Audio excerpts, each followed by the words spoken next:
This is a relay project. Real Talk starts right now. Here's Ryan Jespersen.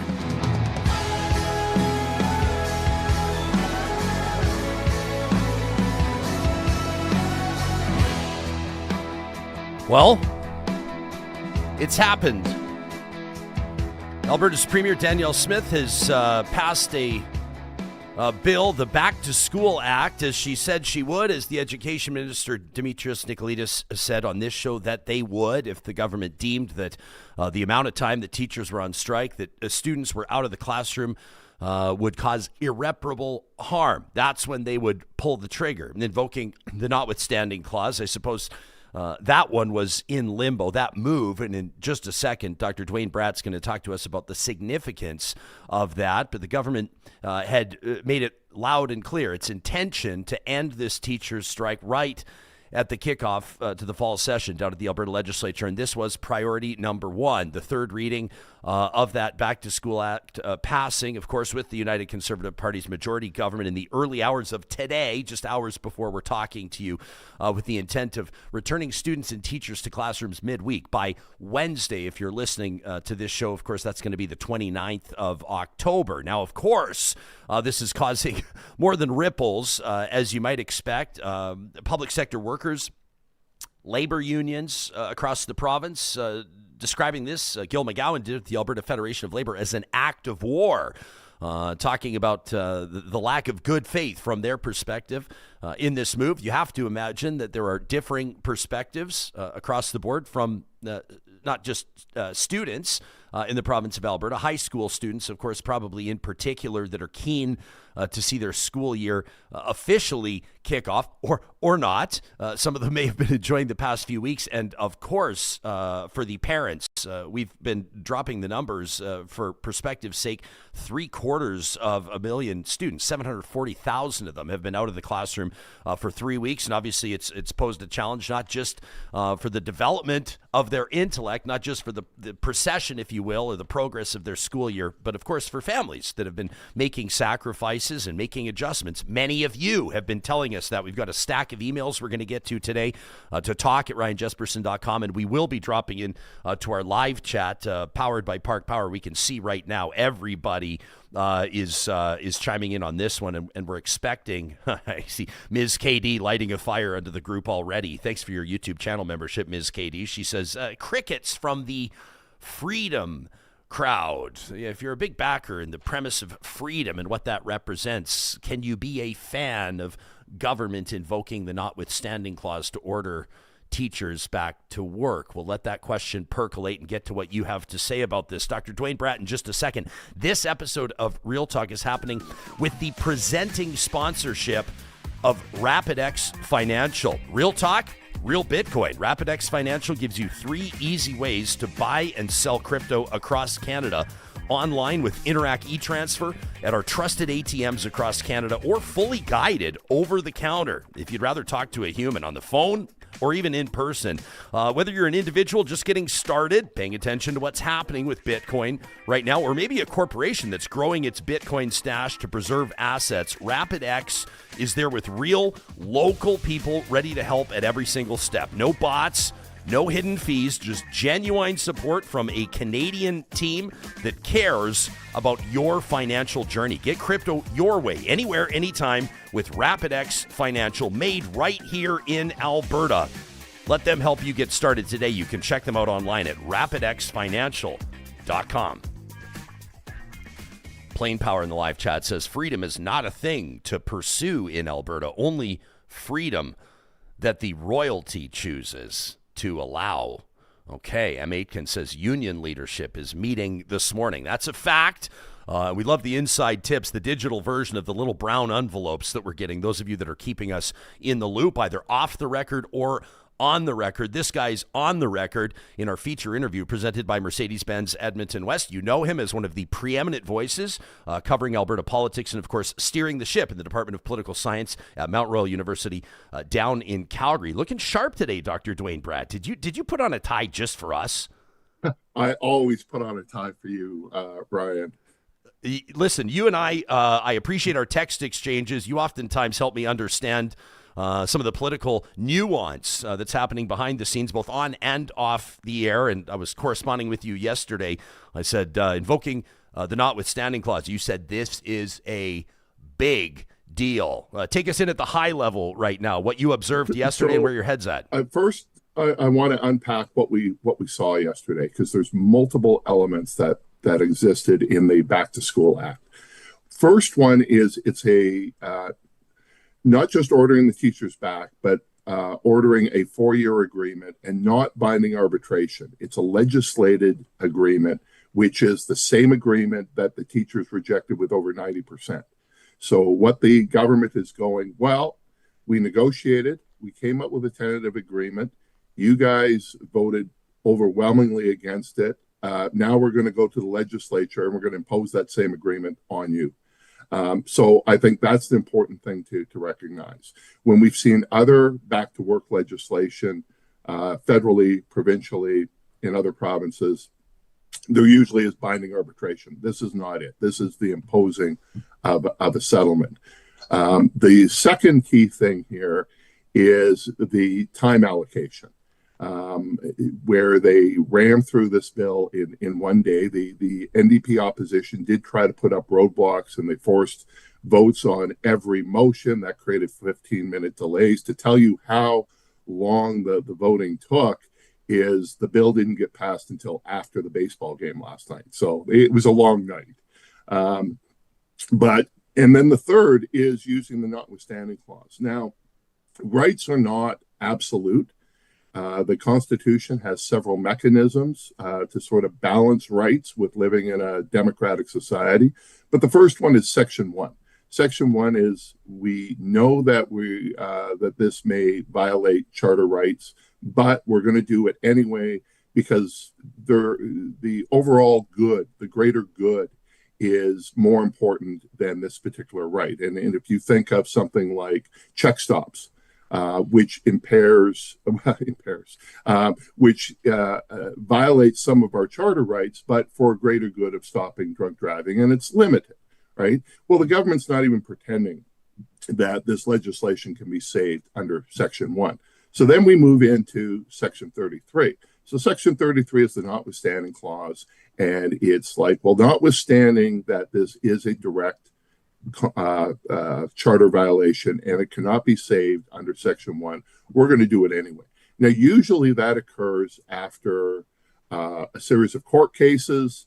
The courts look at this, they reject Section 1, they come up and say, no, this is a violation, it's unjustified. And then the government comes back and goes, well, in our mind, with parliamentary supremacy, we think it's more important and we're going to go ahead and doing it. That's not what we saw yesterday. We saw a preemptive use of the notwithstanding clause, which is we can anticipate that the courts are going to tell us that this is against the charter, and we're simply going to do it anyway, and we're not going to wait. Each of those three things I mentioned, the imposing of a legislative agreement, the use of time allocation, and the preemptive use of the notwithstanding clause, in and of itself would be remarkable. You put it all together, and it was a really big day yesterday. And although the Alberta government has at various times threatened the use of the notwithstanding clause, they've never gone ahead and done it. This came in 1982, 40 plus years later, we're finally seeing this. And the last thing I'll say on this, although I think there'll be some follow-up questions, is I don't think this is the end. I anticipate that this government will use the notwithstanding clause multiple times this session on a variety of issues. What's the risk for the government? I mean, it could be politically unpopular, but they're wagering that they'll have the support of the majority of their voter base or even the majority of Albertans? Yeah, there's a number of different risks at the government level. First risk is public opinion. We do know going into this and throughout the strike that public sympathy was much more with the teachers than it was with the government. But at the same time, as you mentioned right off the top, parents want their kids back in school, whether that is because of lost learning or because of issues with daycare. it doesn't matter. They want their kids back in school. The question is, are they going to think that this is the right way of doing it? Does the end justify the means to this? The second potential is a larger labor action. We saw this in 2022 in Ontario. The Ford government was dealing with the teacher strike. They also invoked the notwithstanding clause, and there was tremendous labor backlash over several days, and the Ford government backtracked on that. That's another danger to the government. And party unity. They do have a majority. This did get through the legislature on whip votes at every step of the way. But I am hearing that there is some dissension on caucus. This is a big issue because it doesn't just affect the teacher strike. It affects all sorts of things, from labor relations to the importance of the charter that we're seeing. And then a year ago, you were talking about where are the freedom people? Well, the Smith government appealed to the freedom people a year ago by amending the Alberta Bill of Rights, the first significant amendment since the early 1970s when it was created. And they put in things like protection from unforced medical treatments and a bunch of other things directly related to the COVID public health restrictions. Well, when they used the notwithstanding clause yesterday, it wasn't just notwithstanding the Canadian Charter of Rights and Freedoms. It was notwithstanding the Alberta Bill of Rights and the Alberta Human Rights Act. So the legislation that the Smith government passed with great fanfare, they are removing that ability yesterday. Do you feel, Kenzie in our live chat, powered by Park Power, says, well, what did the teachers think was going to happen after keeping kids out of school for 3 weeks? We were hearing, and I was getting the sense that both sides here, the education minister and the ATA president, both on the show, acknowledging the same challenges, acknowledging classroom sizes, acknowledging complexities, acknowledging that teachers were due a raise, although they maybe didn't see eye to eye on exactly what that raise would look like. But at the end of the day, at the end of both those interviews, we're musing after the fact, going, gosh, you get the sense that they're not anywhere close. Did anybody really think that the teachers, and by the way, they're not getting paid, the teachers aren't while they're striking, that they were going to be off for like 4 or 5 months? Like, the teachers no, can't have thought that, and right? to use that point, well, what did they think was going to happen?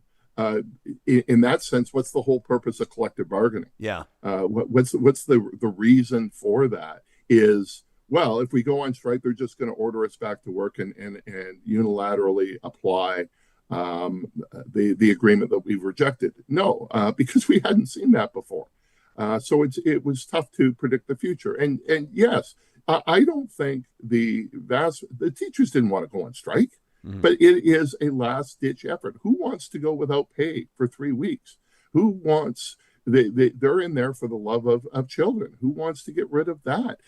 People went into the empty schools last Monday for the municipal elections. And it just seemed a bit haunted with the lack of children in there. And there are already signs about, welcome back and things like that.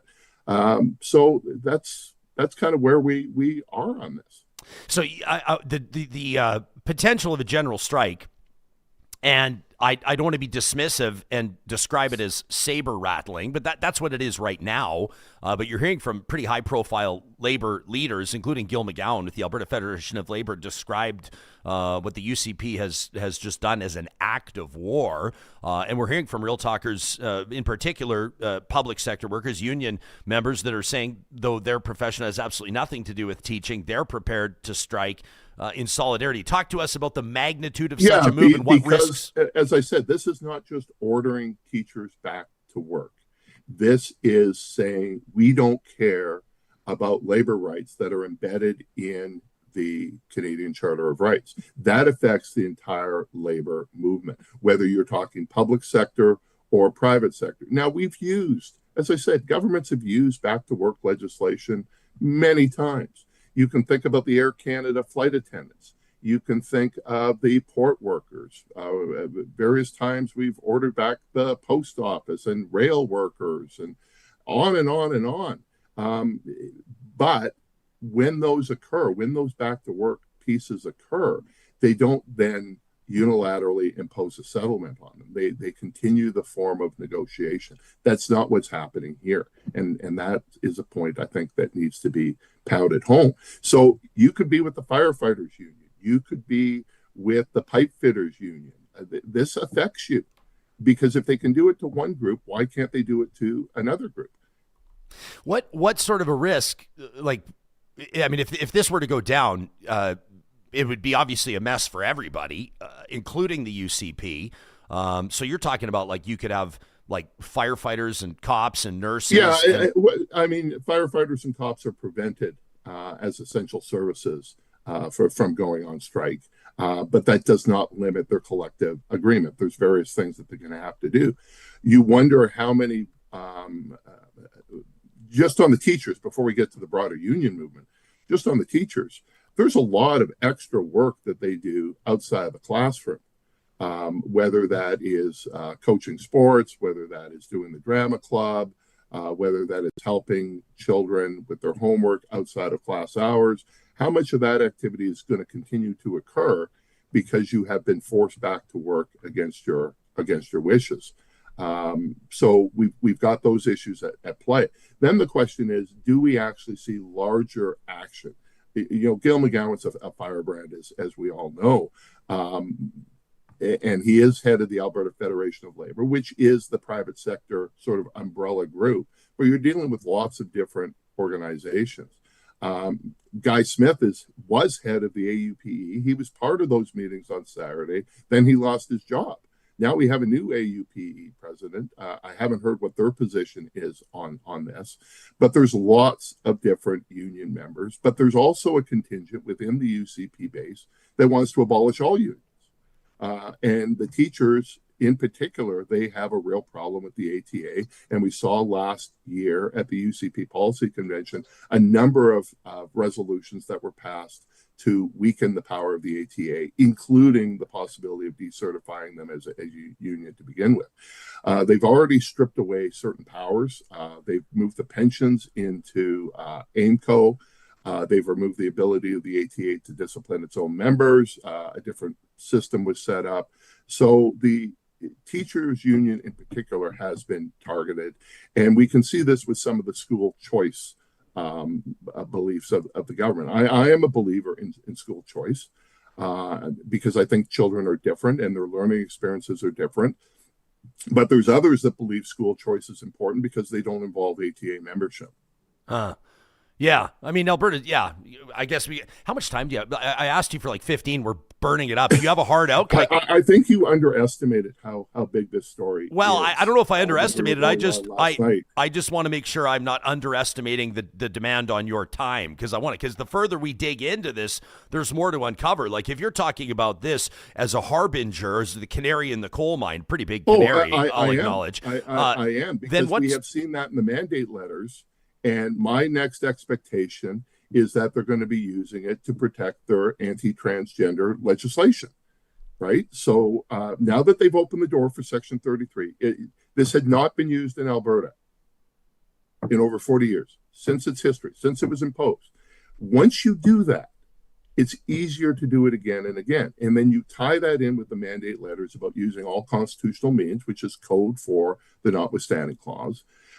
When you talk about how controversial those are, so you say, well, it's justifiable to violate charter rights because children have to learn and we have to get kids back in school. Then it's going to be, we have to use this because we need to ensure that minors with consent of their parents don't get surgeries when they're 17.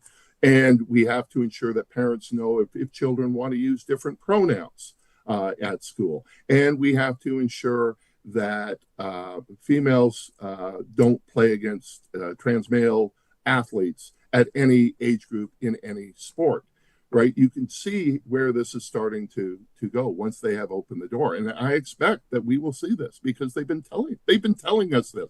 They told us they were going to use the notwithstanding clause in the teacher strike, and they did. So I believe them.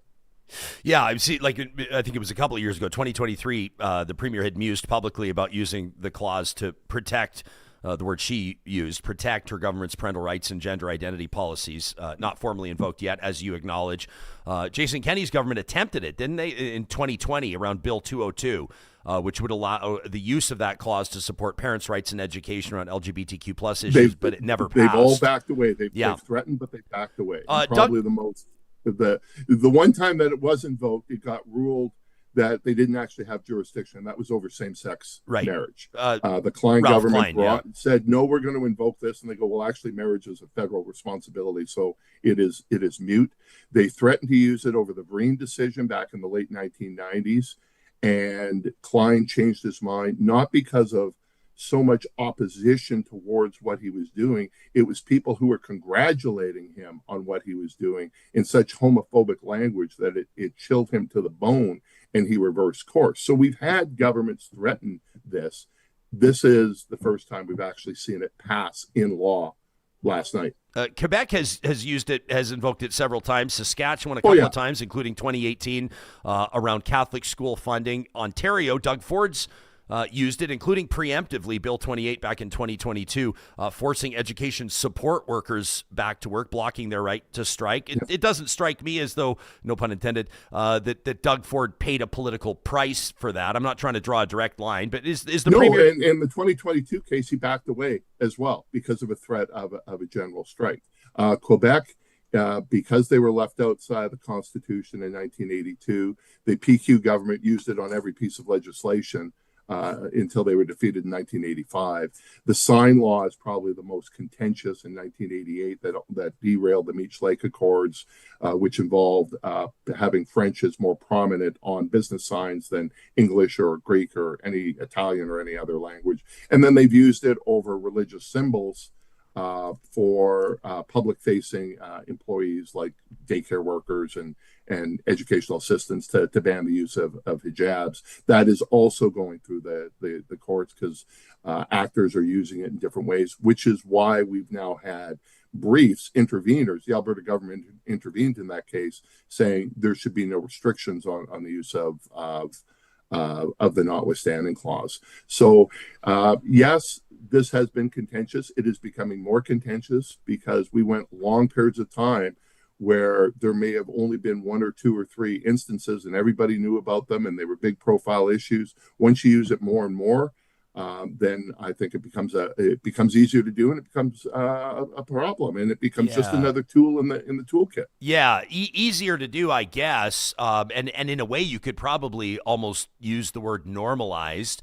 But I just it's a tough look for a government. Just because you can legally do this doesn't mean that you should do this. Agreed. And this is something that we're seeing in spades down in the United States, that much of the way we run politics is around norms. It's not around laws and powers. So just because the government could do this doesn't mean that they should have done this. But it's clear that they were feeling pressure from parents.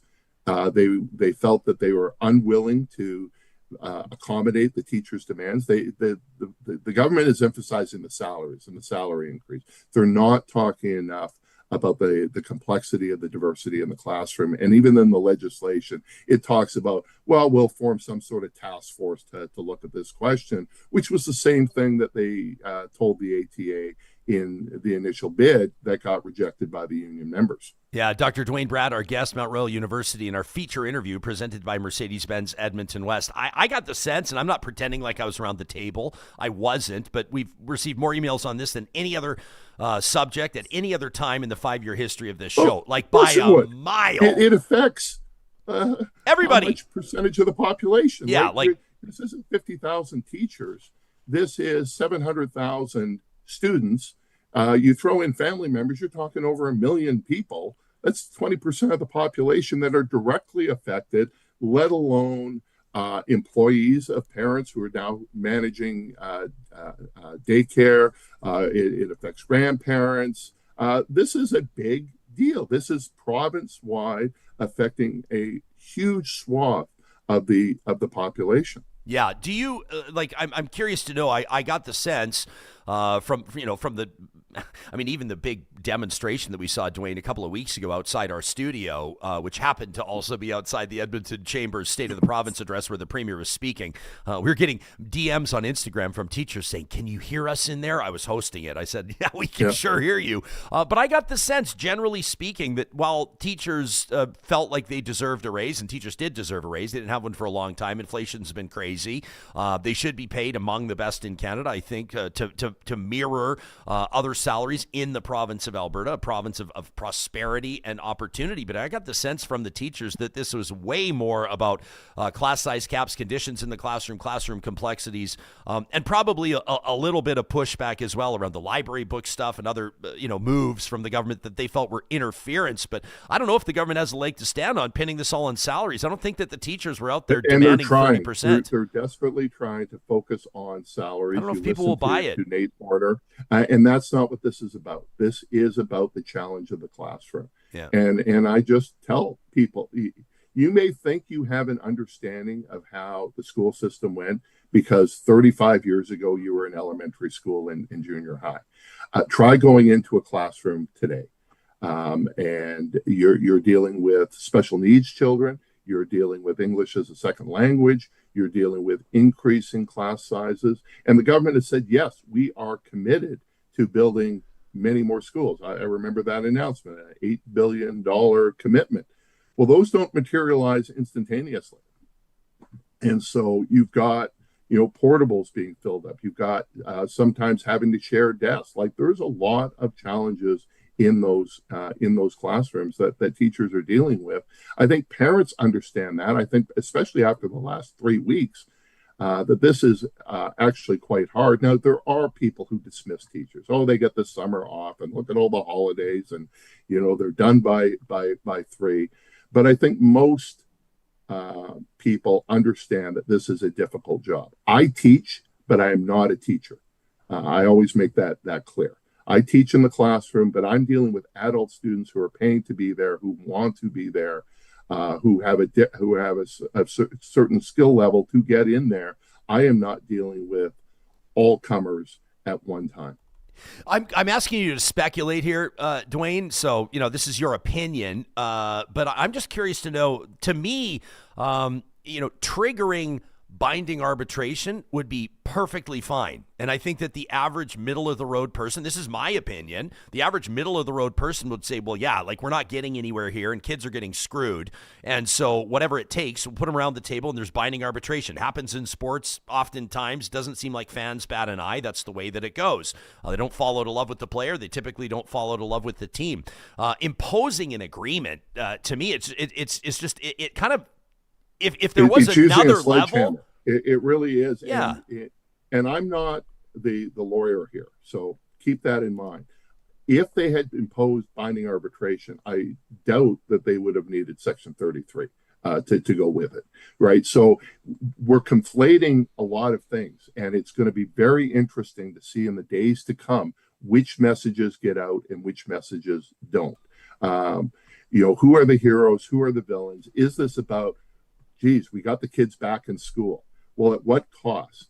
Well, we legislated an agreement on them. We did not go to binding arbitration. Well, what's in the agreement? Well, the very thing that the membership turned us down on.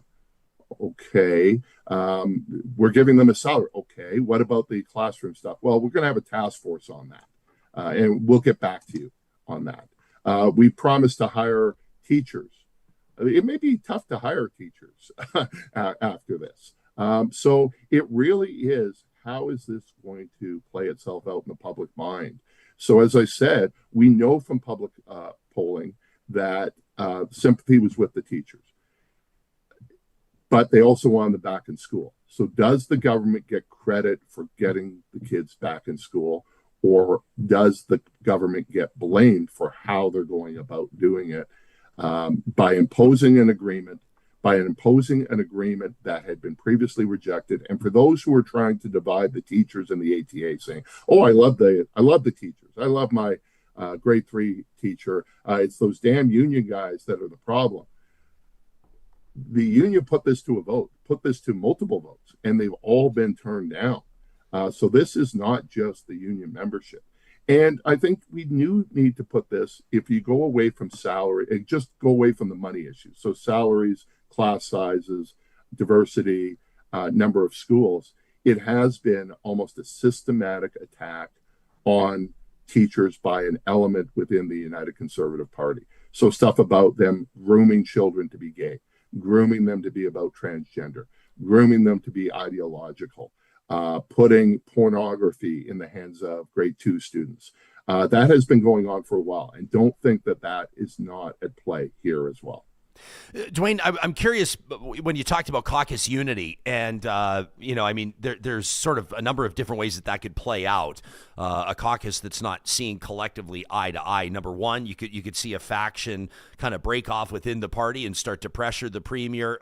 In particular, I think heading into something like a leadership vote. She's passed her last one with flying colors. That may not be a concern right now. The other, of course, is to leave the party, leave the governing party. It would be unusual and risky, in particular for those elected officials, but it's not unprecedented. Does it add a layer of complexity that Guthrie and Sinclair have already left and are trying to revive the PCs? I had a UCP MLA say to me, the caucus hasn't been as divided on this issue since COVID. Yeah. And we know how COVID played itself out. We've seen 2 caucus members already leave under different issues, Scott Sinclair and Peter Guthrie, and they all voted against what we saw yesterday. I think everybody voted party line yesterday. Okay. But I think a lot of them are saying, let's see which way the wind blows on this. And that's what I keep coming back to. What is going to be the public reaction in the days to come? What is going to be the atmosphere in the schools? What's going to be the environment in the schools? What's the reaction of the rest of the labor movement? And I believe that a lot of them are just sort of, let's stand back and watch and see where this goes. But I would be remiss if I did not mention one other little aspect of all of this yesterday, and that is where the premier is. Right, the premier was in question period. She answered questions from the newly sworn-in leader of the opposition. She held a press conference, and then she got on a plane to Saudi Arabia. Now, you can say, well, that's an important business trip. And she's trying to attract investment to Alberta. But if this is as big an emergency as I think it is, having the premier leave in the early days of that, I don't think is a good look. Dr. Duane Bratt out of Mount Royal University, always hitting it out of the park. Let me ask you this in closing. Just curious, this could be a yes or no, or take it for a couple sentences if you like. Do you think, I was talking to a realtor this week, a friend of mine, he told me, he said this teacher strike is impacting everybody in ways you wouldn't even imagine. He said that the real estate market, they saw a real dip during these past few weeks, during the teacher's strike. He said at a time where typically they might see a little more activity, he said the market cooled, and he was speculating around why that may be, but he was certain, he was convinced, that's his opinion, that the teacher strike impacted his industry. Do you think that the teacher strike had an influence or impacted the recent municipal elections in Alberta? That's hard to say. Because we had school trustee elections right in the middle of that. Yeah. But the school trustees are not involved in collective bargaining, but they are associated with these issues. We do know that there was an effort to sort of take back school boards. I haven't seen enough of this outside of the cities, but in Calgary and Edmonton, I saw no effort at trying to take back. Well, I saw effort at trying to take back the school boards by certain groups, and they failed. But I don't know what's the case in some of the smaller municipalities on that. But yeah, all of these things play itself. It does not surprise me that realtors will have noticed this. Teachers aren't being paid. And they knew that a strike was a possibility. So they were probably not making major decisions around home ownership for months leading into this. Duane, thanks for doing this, man. We always love chatting with you, and I really appreciate your ability to boil things down and help people understand not just why they matter or the magnitude of what's happening. Thanks for doing it. Okay, thanks, Ryan. Yep, you got it. Make sure you give Duane a follow on X, and of course, you can find him if you're a a younger member of our audience. We've been hearing from a bunch of high schoolers lately, which is awesome. Some grade 12 students. Shout out to Tej in Red Deer in particular. Johnny, he's a TikTok creator, and he's been reaching out to the show. He's like wondering if he can come in and talk on his TikTok videos. I said, absolutely. We're reaching out to him, and if you're considering political science, if you like the cut of Duane's jib, maybe look into Mount Royal University down in Calgary. Plain Power says, if anybody's ever undergone bargaining of any type, house, car, purchase, you know that there's some give or take to the negotiation. Others of you, Nick says, you got to allow bargaining continue in a mediated process with mediators appointed by both parties. Dubious says that they were actually disappointed that the nurses took a contract. Gizmo says, I hope that every union in Alberta walks out in support of the teachers. Danielle must be stopped. Darren says, we expected to be ordered back. We didn't expect an imposed settlement. We didn't expect to have our rights removed. Bunny Slipper says, it's not just unions, guys. This government's going after professional organizations as well. This is just the start. I want to get to more of these. We'll spend all morning here in our live chat powered by Park Power. We're going to get to some of your emails. You have a voice on this show. We're seeing incredible interaction here with our live stream presented by California Closets. Most of this audience will hear this later in the day. We want to remind you can always leave a comment on YouTube. You can leave a comment on Spotify. You can hit us up on our social media channels at Real Talk RJ, and you can always send us an email in confidence to talk@ryanjespersen.com. Edmonton is here because the river is here. So we care for it, protect it, share it. The water of the North Saskatchewan sustains all of us. It's a big job to treat and deliver it, river to tap, to over 1 million people. So you can have and enjoy a glass of the Sask. On tap, made local by Epcor. We're talking about bottom lines. We're talking about business. We're talking about Alberta's economy. I want to put this on your radar. The Edmonton Chamber of Commerce has their state of the economy ready for you to check out. You can visit their website, edmontonchamber.com. I know members already know all about it. If you just scroll down on the home page, you're going to find it. There are details on their event that's coming up. Of course, the Edmonton Chamber representing small, medium, and large businesses and every sector of the economy, and that includes their state of the economy event. This is going November 7th at the JW Marriott. I love this. The good, the bad, and the hey, at least we're affordable. The Edmonton Chamber says, we love this city. We know you do too, but love alone doesn't build a competitive economy. You can hear from Mark Parsons at ATB Financial. You'll hear from Doug Griffiths, Heather Thompson with the Chamber, and Brandon McComas with Resonance. You can get your tickets today. Learn more about the benefits of membership by visiting edmontonchamber.com. I loved hearing that email. We read it on the show yesterday. A real talker that just had her solar panels installed by Solar by Kubi. Thrilled about it. And of course, we know that many of you are in that same boat. Otherwise, Kubi wouldn't be the busiest solar installer in Western Canada. Shout out from us to them on their 10 years in business. This is a company built by electricians and engineers, not salespeople. So you know that every installation is dialed in. You can get a free solar quote today by visiting kubi.ca. That's KUBY.ca. Friesen Brothers serving Albertans in 16 different Alberta communities and celebrating their 70th anniversary in 2025. Still family-owned, a remarkable success story. It all began at the humble butcher shop owned by Frank Loveson in beautiful Hinton, Alberta, and it's grown from there. You can visit their Real Alberta Butchers in-store or learn a little bit more about the craft by visiting their website. That's Friesen.com, Freson.com. I highly recommend Ivan's Sausages. That's what the Jespersen brunch features every single Sunday, purchased exclusively at Friesen Brothers. And if you know a young person, all this talk about school or getting back into it, chances are you know someone who just doesn't really click with school. Maybe they're between the ages of 12 and 18, or maybe they're even past high school age. If they're under 25 and they've never really connected with education, and they're out of school, maybe running with the wrong crowd, but they're packed with potential, UCAN Youth Services is an incredible resource that's helping young people out of harm's way and onto a path of economic independence through a number of different programs. You can check out their work and connect with the team at UCAN Youth Services by visiting ucan.ca.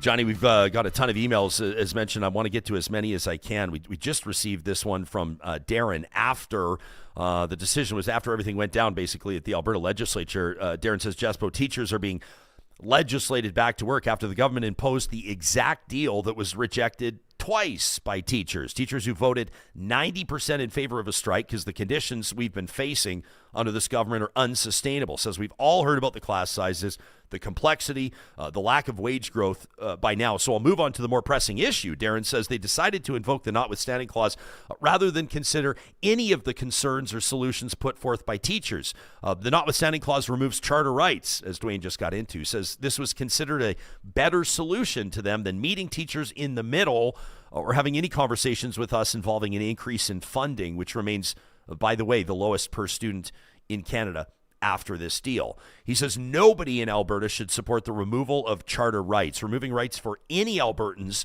is removing them for all Albertans. Put that on a bumper sticker.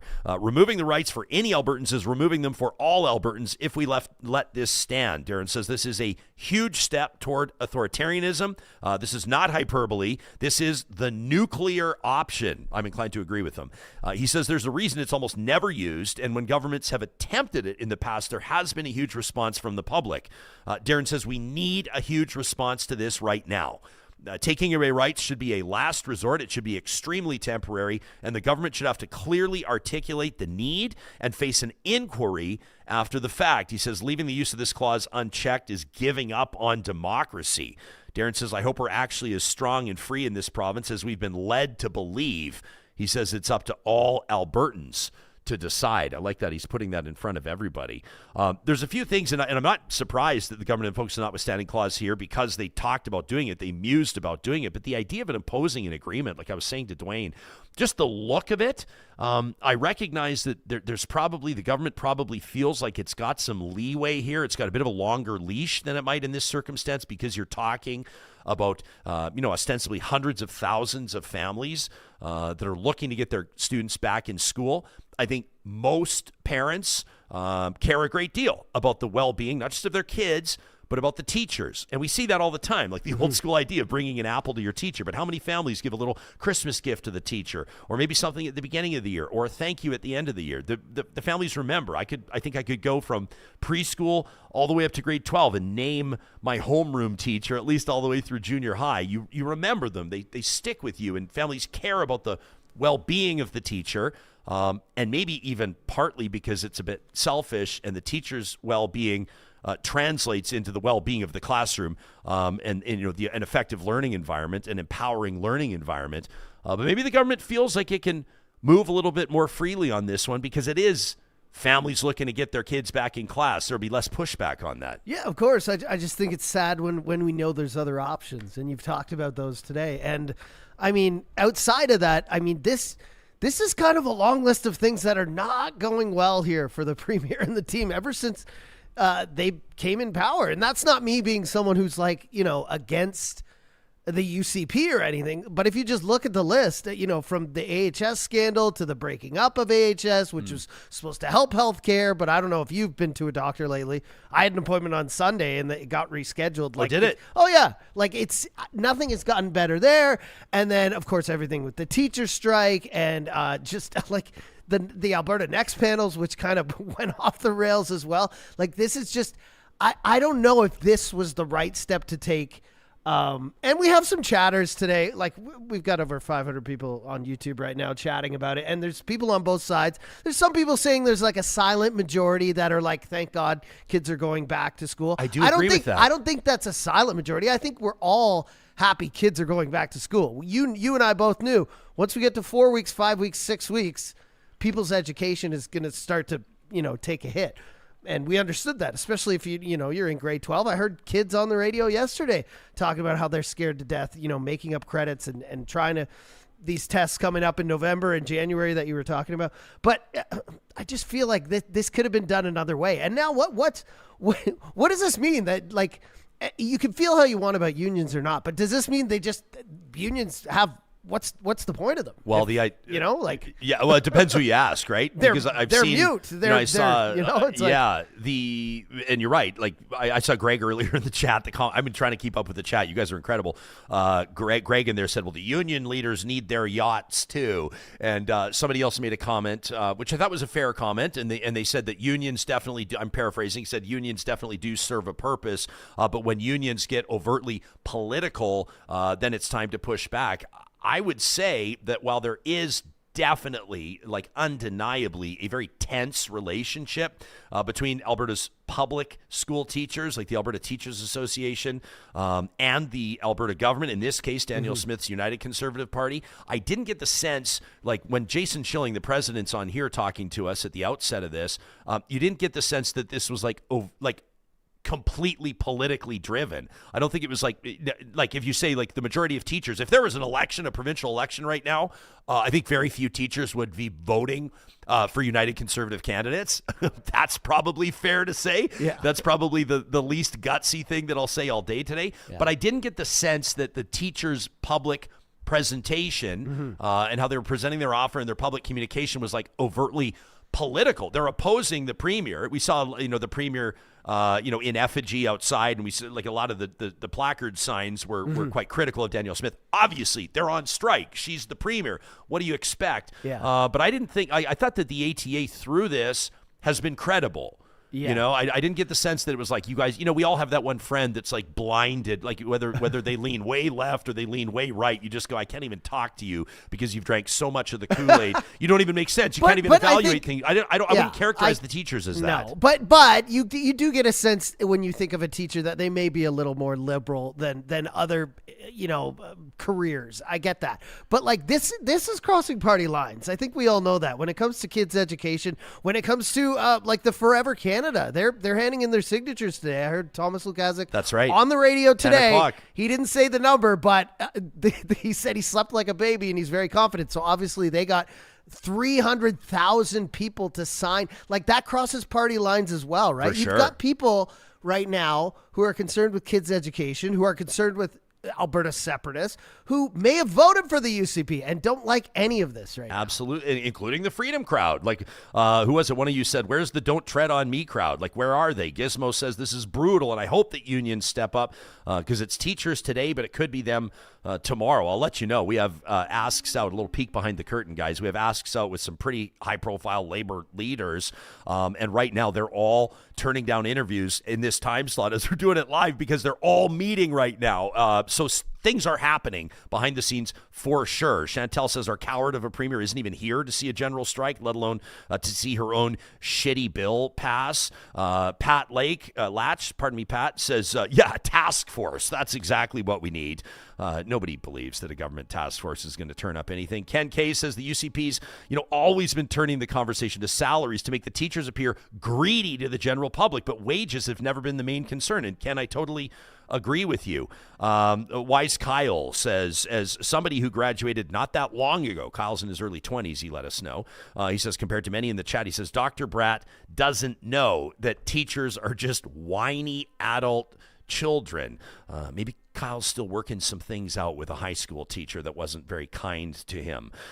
Denise says, I'm sure that Premier will use studies from Arkansas to justify these education policies. Others are saying, I saw Ryan who said the labor movement in Alberta right now is akin to a wet noodle. Ms. B says, honestly, tons of people will get all snarky like crabs in a bucket when they're trying to use the excuses of like teachers get summers off. I don't know. They should get a year off in between with the kids they have to handle these days. Shout out to Lori Nelson for signing up. A lot of new people in the chat today. If you want to become a member, you can head over to our homepage and hit subscribe. I think actually you got to hit join and then Pick a level of sponsorship. Our Real Deal and VIP members get special perks. Like I wasn't there because I was a little under the weather, but Ryan and you guys enjoyed a election night party here as we were all voting on the mayors for Edmonton and Calgary. We have lots of outings like that.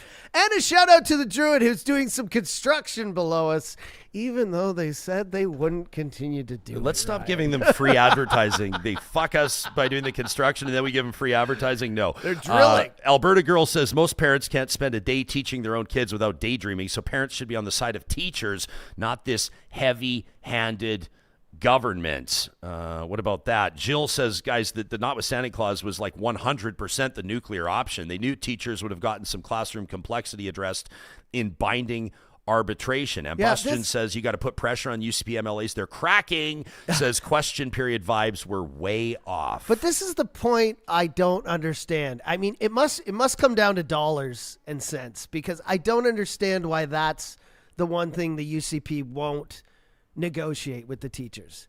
You know, like teachers are like, hey, 40, 45 kids in a classroom is too much. The UCP says we're not going to negotiate on that. So is that just the thing where they know it doesn't matter if we build 1,000 new schools, bring in 3,000 new teachers, we're still going to need to put 40, 45 kids into classrooms because we have so many people, coming to Alberta, so many new students. I don't know why this point alone is the one they won't talk about, when that one seems to be the one teachers are most concerned about. I think teachers would forego the pay and other things if they could just say, hey, you're not going to have any more than 30 kids in any classroom any day that you walk into work. So we recognize, thanks to our friends at California Closets, the show is streaming on all social media platforms. You can find us, if you follow me on Facebook, you'll find us on LinkedIn, on X, on TikTok, on Instagram, on the Mixler live streaming audio app. On Facebook right now, Jay says, well, now that the precedent is set, I can't wait for the notwithstanding clause to be used on the far right. When the NDP is back in power. Just remember, you supported and condoned this. The precedent has been set. Tanya says, and I'm assuming Danielle Smith, and she wants to attract people in business to this province. Is this a good way to do it? Anybody should know that it's far from that. Daryl says, this is the beginning of the end for this government. Says, I was part of Forever Canadian, and we took back the flag. Bye-bye to this tyranny. I saw John Carson, by the way. If you know politics, you know John Carson in Alberta. He said, we're hearing these rumors. Did you see apparently the UCP MLAs were smoking a brisket outside at midnight? Is this true? There's a lot going on right now. Did you see like this is the lounge photo apparently where, the premier's on her way to Saudi Arabia. Yeah. She's dropping the notwithstanding clause, and next to her is a staffer like having a glass of wine, like just relaxing, and everyone commented on this photo like, wow, she's just chilling. And also, who's paying for the glass of wine? But there's just all these things that are not good looks going on right now that are but I wanted to ask. It is. Let's just say, stick on that for a second. And all of this with the backdrop of private schools being, the most. What's the stat you gave? Yeah. So we did have John Jaggersma on the show just a few episodes ago. Recommend you check it out because John, he prefers that we refer to them as independent schools. Okay. And I understand why, but they're also private. So we can say I made the compromise during the interview. I said private and independent schools. Independent makes it sound like anyone could join. You still have to be allowed. And I understand optically why you don't want anything called private. The only people that want things called private publicly are people that want to send a message that you're not welcome, like a private golf course, private property, private property, right? So the word's supercharged. But I will say, I thought that John gave us a really great interview, and I really enjoyed talking to him. And I recognize that not everybody feels along the same lines as John with regards to education funding following children, right? But everybody knows the drill. Alberta funds private schools more than any other province in the sense that 70% of funding goes and follows the student. In some provinces like Ontario are a big fat zero, as well as pretty much the entire maritime provinces. So yeah, that's kind of interesting for sure. John also talked about how what did he say? He said he didn't say we've had a bullseye, but he said something like we've become a lightning rod through the teachers' strike, because everybody looks and says, well, what about the private schools? Of course, they weren't striking either.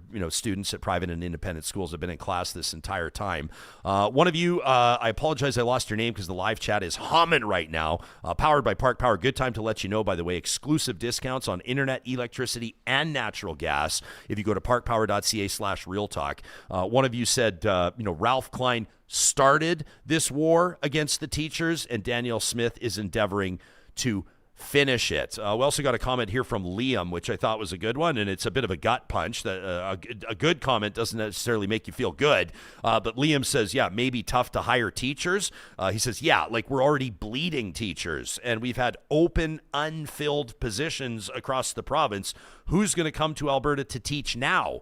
The UCP is promising over the next 3 years, they have publicly promised to hire 3,000 teachers, 1,000 per year. Will you be able to do that? Are you going to pull a teacher from wherever, BC, Saskatchewan, New Brunswick? Maybe they're looking at Jasper National Park and they're like, gosh, I'd like to live near Jasper, or maybe they see that they can get into a single family home for like $400,000. I don't know if after today a teacher in Ontario or BC is thinking that they'd have a better time or better go about it coming to Alberta. I don't see that.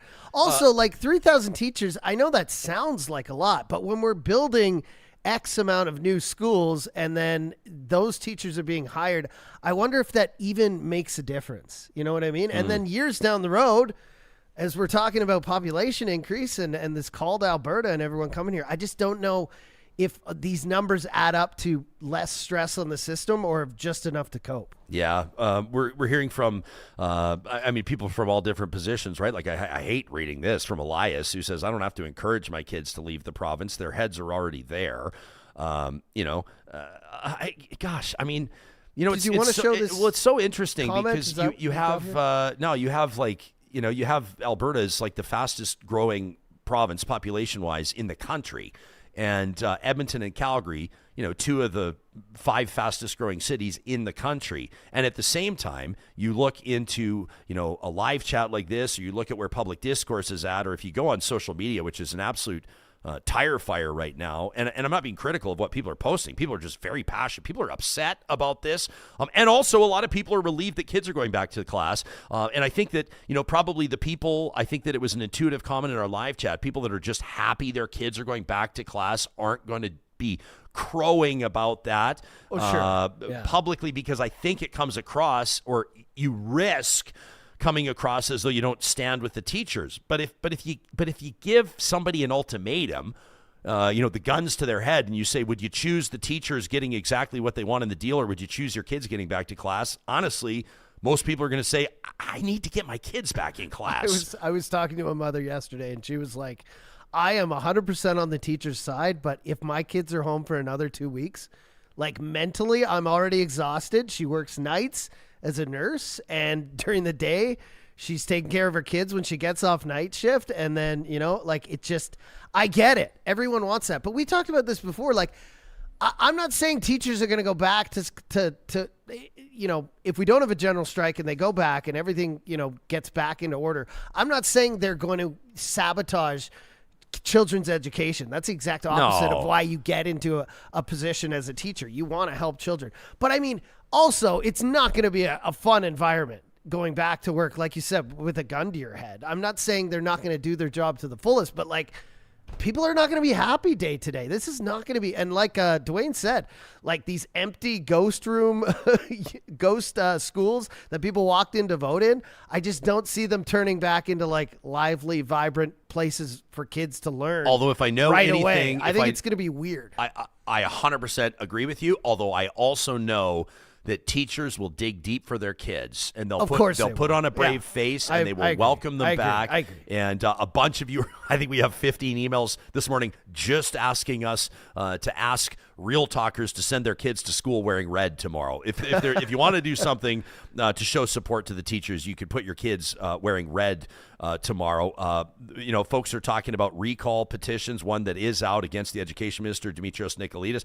Albertans have never loved petitions as much as they have lately. Would you agree? I brought it up yesterday because I thought the Forever Canada one, no matter whether you signed it or you didn't, that is an epic petition of like historical proportions. I couldn't find an instance in Canadian history. No, it's the largest. Other than a legal vote that happened in a voting box or on a ballot where anyone ever got over 250,000, over 250,000 legally verified signatures. So for them to, I know they're releasing the number. I hate that Thomas said he's doing it at 10 a.m. I'm like, really, dude? Right when we wrap up the show? But he said you're going to know the number at 10 a.m. when he hands this box. I don't know if he's handing it directly to the premier. Yeah, he invited me like to in attend. her hands? Well, she's not here. Everyone can go. It's going to be at the Elections Alberta office 10 a.m. if you're listening to this live. Although, why would you leave Real Talk? Don't leave Real Talk. No, hey, you could stream Real Talk on the Mixlr audio app in your car while you're driving there.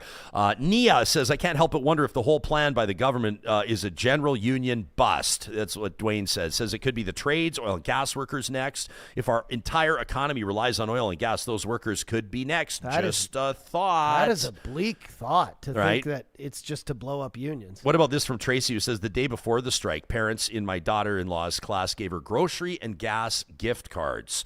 Her class parents were awesome to her. Jim says hiring more teachers does not solve this issue of the lowest per student grant, and he's not wrong. Ken K, Super Chat Ken, says Danielle Smith handled the health scandal like a first-class grifter. Don't call a public inquiry, and then instead an inquiry that can't subpoena witnesses or materials. He says this is done. Ms. B says teachers also wanted to get back to school. Of course, you guys. They just wanted improvements to the school that they and the kids are now forced back to. David says, yes, students should return to class, but showing students that the government can override their rights whenever they choose is also a lesson that teachers didn't want their students to witness. I think that astute teachers, can find a way to follow curriculum and weave in, life lessons. This is, through, in particular, junior high school students. Welcome, Lori, by the way, a new member on our YouTube channel as a Real Talk member. Thanks, Lori. JJ says these are no longer classrooms. These are like triage centers. Teachers are juggling 30-plus students. 5 of them need speech therapy. 3 of them are on behavior plans. Says we wouldn't ask one nurse to run an overcrowded ER. 80s Fanify says, I'm really glad my kid's going back, but this was the worst outcome for him. Elias, by the way, circles back on the idea of unions and the political bend. And listen, there's an argument to be made for it. Like, big public sector unions were, third-party advertisers in the recent election. Like, we see it. I'm just saying I don't think the ATA approached this from an overly political fashion. I don't think, we would have experts on the show that if it was a great offer from the government and based just on political pushback, the union wasn't taking it, the public wouldn't stand for it. Challenge me if you like, talk@ryanjespersen.com. Elias says that unions have to be political. That's how they drive up the job market value in general. Unions aren't perfect, but without them, yikes. Matthew says political, and Matthew's not wrong. Matthew says political does not equal partisan. You can push, and that's a great comment. Everything's political, if we're being honest. Says you can't push back against bad policy without being political. That doesn't mean that they're NDP shills. Meantime, Kenzie says, but they're always opposing the Premier and Conservatives. I guess probably in a way, if it seems like that, is because the Conservatives, in this case the United Conservative Party, and Danielle Smith have been coming for them in a number of different ways over the past number of months.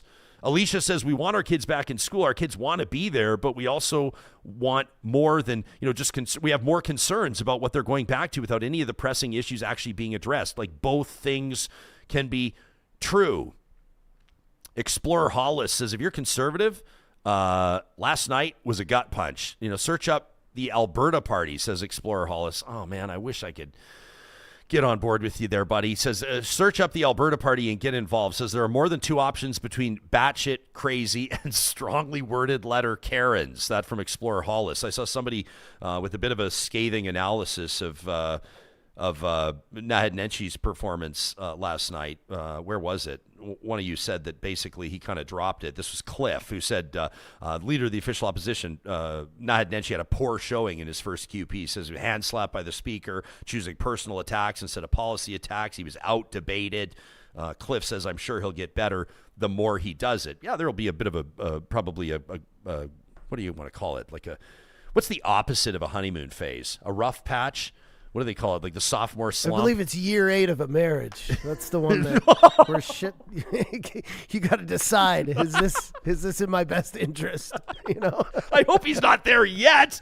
Lori says if the province, Lori, thanks for your YouTube channel membership. She says if the province just invested the Canadian average per student funding, it would provide money for many more than 3,000 teachers. 3,000 will maybe add a teacher per school. Big whoop. And we've seen that from a lot of people. A lot of you are writing in, doing the math. You're saying that's like 1.3, 1.4 teachers per school. Mm-hmm. How about this from HB Sauce says, I work at a school. Trust me when I say forcing them back this way is not going to help teachers or students. This is just like it's like putting a Band-Aid on an infected wound. It rarely works out well. There's no polysporin in there, John. No, I've said this before. If someone came to you one day and said, hey, I'm going to make your job twice as hard, but I'm going to give you a bit of a raise. But the raise is it's not even going to really cover inflation over the last 10 years. But anyways, your job's going to get twice as hard, but I'm going to give you a raise. Or if they said, hey, I'm going to keep you at the same money and ease up the workload, I would take the ease up the workload every single time, because I think most teachers, it's not something I'm saying to say that teachers are greedy, but they are the best paid in the country. If you look at dollars, right? Like Alberta teachers make. They're among like some of the other if you provinces look at all are the negotiating right now. or something like that is well, like, they start at 70. Yeah. They start at 70, and I think once you get to the top, and maybe there's some outliers, but once you get to the top, you can make 6 figures. What I'm saying is they're not bottom of the barrel, but like definitely not keeping up with inflation. Definitely deserved a raise. Everybody agreed on that on every side of the aisle, but like. Would just want to know that when they walk in the class, there's only 30 kids there, so they can do their job the best, and 100%. then take a little less money. Like I just don't see why. I don't see why the premier is saying we can't talk about that at all. To me, it just means it has to be money. It has to be money. Like we need to cram kids into classrooms because there's just too many kids. Lori says taking apart public education and public health care has been at the top of this government's agenda since day one. I was still teaching then. It's been a barrage of attacks since then. Super Chat Ken, thanks for your $5 in the Super Chat. Says a beer for this great show that lets us vent and talks about critical Alberta issues. Where else would we possibly go for this incredible content? Well, I hope you wouldn't go anywhere else, Ken, and we're grateful to have you here. Others say 80s Fanify says the premier's running away from her shit show, going to Saudi Arabia. It is kind of an interesting time to be taking off. I'm not suggesting that the premier doesn't have to go on trade missions and work to, attract business to Alberta, but 2 days into fall session and after dropping the notwithstanding clause bomb and just kind of, I don't know, it sort of has that idea I'm glad that you brought this up. Well, striking a match and throwing it and walking away. It does kind of seem like a typically it's just talk shows that do that sort of a thing. 2 tickets to paradise for a week while things are blowing up. Yeah, one of you in here, I lost your name, I apologize, but one of you said that brisket on the balcony kind of strikes me as do you remember the Sky Palace patio photo? Oh yeah. It was who was there? Jason Kenney, Tyler Shandro, yeah. I think what's his face? The Jason Nixon was there, I think. I don't want to say the wrong names. There were some other people there. Big bottle of Jameson's on. And what was the line going on at the time about the curve with COVID? Flatten the curve, and they were all out there drinking a big bottle of Jameson's. It's optics. You just got to watch the optics, but also optics go both ways. To be honest, if you're trying to troll people, if you quite frankly, to be a little bit crass, if you don't give a fuck and you want it to show, you want to prove it. Then that's what you do. You smoke a brisket outside after you've just dropped that bomb. We're not going anywhere. We're going to get to more of your comments on this. The engagement in this show right now is off the charts, including emails to talk@ryanjespersen.com. It is Tuesday. Every Tuesday here on the show, we're so proud to partner with our friends at the Royal Alexandra Hospital Foundation, celebrating 125 years of the Royal Alexandra Hospital. This is personal. For a whole lot of people, including our family. Our 2 boys were both born at the Royal Alex, and we've been there many, many times.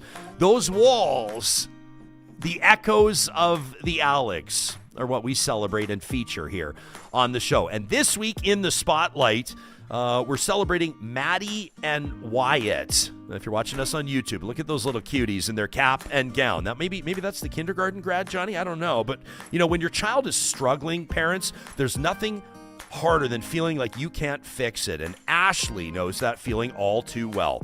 Both of her children, Maddie and Wyatt, have faced mental health challenges, and both found the care that they needed on the Child and Adolescent Mental Health Unit at the Royal Alexandra Hospital. It's Northern Alberta's only inpatient mental health unit for children and teens. Ashley remembers walking through those hospital doors filled with worry and fear.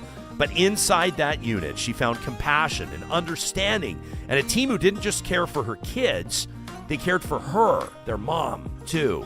The nurses, doctors, therapists became partners in healing. They gave Maddie and Wyatt a safe space to open up, to learn, and to begin rebuilding their strength and resilience.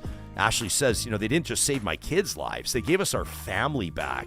And that's the kind of care that lives on, care that echoes through families, through generations, through every life touched at the Royal Alex. And now you, Real Talkers, can help make Unit 36 even brighter for the next family who walks through those doors. Your gift, either one time or monthly, will help modernize patient rooms with new furniture and safety features, creating welcoming family spaces. You can upgrade bathrooms. You can help build a calming sensory room. And you can add colorful art murals that'll bring light and comfort from the very first moment the kids arrive. Because every child deserves a space that helps them heal. This is Echoes of the Alex. Help build brighter futures for kids like Maddie and Wyatt by giving today at givetoroyalalex.org. Echoes of the Alex is presented Tuesdays on Real Talk by the Royal Alexandra Hospital Foundation. We'd love to hear your Echo of the Alex. You can send it to us in an email to talk@ryanjespersen.com. We've got an email here from Robert. Says, Jespo, I just want to thank Real Talk for covering this teacher strike like you have, because it's pretty obvious that this government has no interest in public education. Every action they take shows their hand, and it's pretty gross. He says your one guest on Friday, he's talking about October 24th, was one of the former UCP founders. He's talking about Erica Brutis, who was the founding president of the UCP. She was on the show with Cheryl Oates, who was Rachel Notley's director of communications for many years. They host the Discourse podcast. I like the way they roll. That's why we helped them launch that podcast. You come at it, an issue from two sides, you meet in the middle and talk. But Robert says, Erica appeared to be engaged in some sort of double think, and I found it maddening and obvious. With the election kerfuffle, she's like, I don't mind spending money to make me feel better about elections. And then he says, not to have any effect other than to mollify her feelings. But 2 minutes later, she's saying that teachers shouldn't be demanding that schools be funded because, that money doesn't grow on trees. Robert says perspectives like that are tiresome, and it shows how unserious they are. Yeah, I remember I brought that up during our conversation. I didn't mean to. I love to come in and ask Erica a question because she always gets heated, but I'm not attacking her. But she is the one always talking about money and budgets and saving and being fiscally conservative and being right with our spending. And there hasn't been a lot of great spending lately, Ryan, in the last few months. These Alberta Next panels was, in my eyes, a bit of a waste of money there. I mean, these license plates, it's a bit of this is all happening at a time when I feel like we're talking about giving money to nurses and teachers and postal employees, and instead we're spending them on some kind of silly things in my eyes. Mark in our chat says, you guys, all of this whole thing is about the dilution of rights, period. He says to talk about it in any other way is to effectively condone the abuse of people's rights. Jennifer makes such a good point here. Jennifer says, how many other contracts include the office building and the hiring of coworkers? None of them, because those are operational costs of running a business. That's a good point. Cher says, both of my kids have left. For one, it's because education's less expensive elsewhere. Says my son may come back. The other says there's not a chance they will live in Alberta. I feel like that's just such a punch in the gut. David says parents are exhausted having their kids home, but they want to rush students into school knowing the frustration of their kids' behavior will now be the teacher's problem. HB says teachers are going to come back deflated, and kids struggle when adults struggle. Kathy's not wrong. Kathy says, Jespo, nice mountains aren't going to make up for a crappy work environment. I mean, you're not wrong. I feel We're not laughing because we think it's funny. No. I feel Katie, like... Go ahead. sorry, Johnny. No, I'll you hand go. the conch I'm over here. loving this. I'm Yeah, loving there's so I want to get to like the chat is just rolling. Katie, watching us from Calgary. What's up, Katie? Says two things can be true. We all want kids back to school. We can also want our guaranteed freedoms under the charter, right? Tracy says the whole time during the strike, the teachers in my family were still talking the way they always did, being excited about this or that they will soon be doing that for their students. Tony says teachers are going to go back to work and work to rule. Nothing more, nothing else. No more freebies. Bunny Slipper says, I'm sending some gift cards to school tomorrow along with my kids wearing red. Lori says teachers will obviously not sabotage and they will be there for their kids, but the classes will still have the same problems that drove them out. Yeah, I'm sorry I even used that word. I didn't mean that. What I meant is it's not going to be a great feeling the first day walking back in there. I hope it is. I hope the kids look at the teachers and say thank you and do what you said. Put an apple. I know it's old school or whatever. Shake their hand, toss them a gift card. Say, hey, I'm sorry that was a tough few weeks for you, but I know you're here to help us and get us through this. You would because they're gonna have to do a lot of catch up. Well, and they've also you sort of feel like we did, Johnny, at the Ampia Awards. Oh God, you knew it was going to come up at some point because a bunch of you were asking about it. It's death by 1,000 cuts. We were shut out at the Ampias, the Alberta Media Production Industry Association Awards, and we're perfectly fine with it. I said that I hoped that Humboldt crash survivor Ryan Strasnitzky beat me on the best host category, and he did, which he deserves. Yeah, we're not bitter about this. We're not bitter about that at all. People won. But allow me to turn this into a metaphor, or perhaps it's a simile. When you put a lot of work into something like applying for an award, and then you don't get the award, it feels like not just the gut punch of not getting the award, but you also feel like all your effort was for nothing. I just tried to find a creative way to let you guys know that we were shut out on the weekend.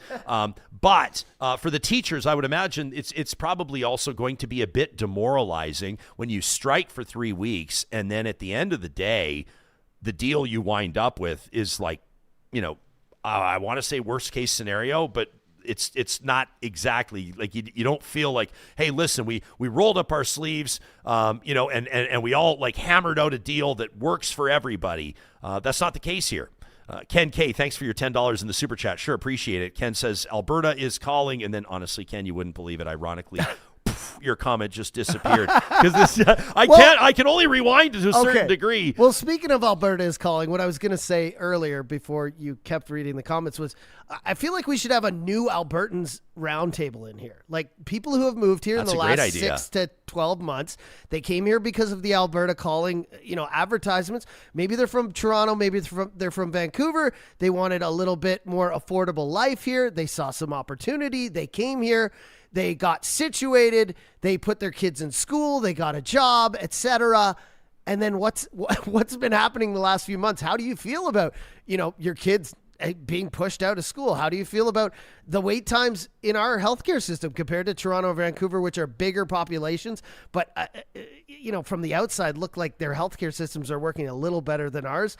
How do you feel about just the civil unrest in general, the construction going on downtown, the people protesting at the Ledge grounds and outside Rogers Place? I would love to just get, a first-person perspective from some people who have come here because of that Alberta calling campaign in the last year and been kind of like, I don't know. Is it vibing with you, or is this a total disaster? Yeah. What about a counter campaign to put pressure on the government? You've got Alberta is calling. What about Alberta is leaving?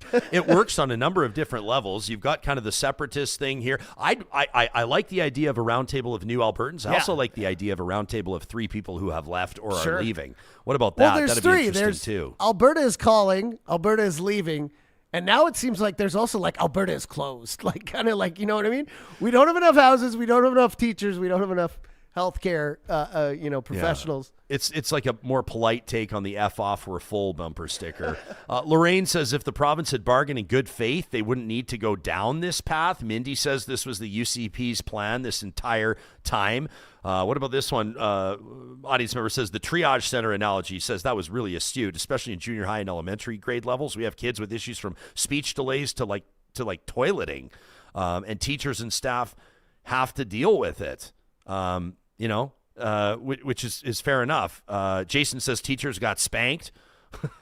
little play on words. By the way, did you guys hear it? Should I share this? This is wild. I hosted an event the other day, Premier in attendance, and guess who they sat me right I next heard to? about this. Your buddy. Bruce McAllister. Yeah, the spanker himself. They literally shoulder to shoulder. They sat me next to him at the table. I was like, "Did you guys? Is this for real?" Yeah. He's like, "Hello." I said, "Hello," and we ate our chicken. Tommy says, "Well, at least the UCP allows people to express their opinions at the town hall meetings, unlike the NDP." But they turned off some mics, didn't they? Yeah, well, I mean, fair. Look at that, right, as we talk about Bruce. M. Aitken says unions are nonpartisan, but they're definitely political. They encourage supporting the party that supports them the most. I mean, I guess that's kind of part of the reason why they would expend that capital, right? Miranda says, isn't it interesting that, the official time that it took for the strike to cause so-called irreparable harm coincided with the session coming back? What a coincidence. I mean, I think, Miranda, to be honest, the way that the Premier is talking about it is that if session had started a week earlier, the strike would have ended a week earlier. I think they were basically saying that's our line in the sand. They're not going to go past that. They're not going to let it go past that. Aaron says, this all feels like that commercial. I don't know which one she's talking about. When the lady says to the customer, just settle. Once you get used to it, it's just fine. Ambustion says, I encourage everybody to read Gil McGowan's letter. Look up the unions that are on board with action against this. Cam221 says, Alberta seems to like petitions more than 50-50s lately. Yeah, that's when you know Alberta's getting serious. A lot of petitions. Jillian says, bonjour les amis. Jillian comes to us as a Montrealer who moved to Alberta and teaches proudly in a junior high school. Says, instead of live chat, I was putting that energy into an Alberta exit plan. Hate to hear it. She says, the only thing I want to say is that the UCP is going to need to find way more than 1,000 teachers a year, as many of us will leave. That's what I was thinking. I was like, I don't think this is going to patch up the wound. On Facebook, Shannon's watching us. Shannon says that comment earlier about, how many professions are having to, negotiate workplace details in their contract. Says it's not necessarily about, physical office space being in an employee's contract, but definitely working conditions are in employee contracts. Shannon's not wrong. Compton says, imagine being a UCP MLA and what will be written about them in the history books. Says this is embarrassing and shameful, complicit and corrupt. I mean, if you're, if I was paid to be a comms strategist for the official opposition, which I'm not, or if I was a talk show host looking to create a narrative, which I'm not necessarily creating narratives, but it's hard to ignore some of the high-level bullet points that you could include. And that the school library book ban, I think, was, if it's one of these things where, like, if you're explaining, you're losing. There's that one. Yeah. There's the charging Albertans for the cost of the COVID vaccine. I think that's another one that just has a really tough look to it. I was going through this list. Right? We could add the education minister recall petition, the stuff with AHS, it's all just kind of adding up. And I mean, even if you're a UCP supporter, you have to see that this list is growing of things that are not looking great, right? And then, like you said, to top it all off, to kind of just light the match, throw it, and get on an airplane. I understand that the meetings are scheduled months beforehand, flights are in order, et cetera. It just seems like a bad time to leave the province. Yeah. Emma here says, I'm trying to temper my young kids' expectations about returning tomorrow and letting them know that, it might not look or feel the same as it did before the strike. Yeah. Yeah. I mean, a lot of parents are going to be talking to their kids today. Some kids are in for a rude awakening, 3 weeks off right. in the fall. That's it's abrasive when you got to go back to work when you've been playing. Not saying that all kids are just dumb and playing video games at home, but I mean, I've talked to parents these last few weeks, and they're like, man, my kids are just like they're sitting around. I mean, some of them are trying to like do sports and extracurriculars and kind of keep up with studies, and they're trying to put them in front of educational stuff on TV or whatever. But you know what kids want to do? They just want to relax. They want to hang with their friends. They want to play games. They want to do whatever, and that's fine. They're youth. That's what they're supposed to do. But to go back and just be like, okay, guys, not only are you back in school, but we got to catch up on 3 weeks of work. Oh, that's hard. Yeah, for sure.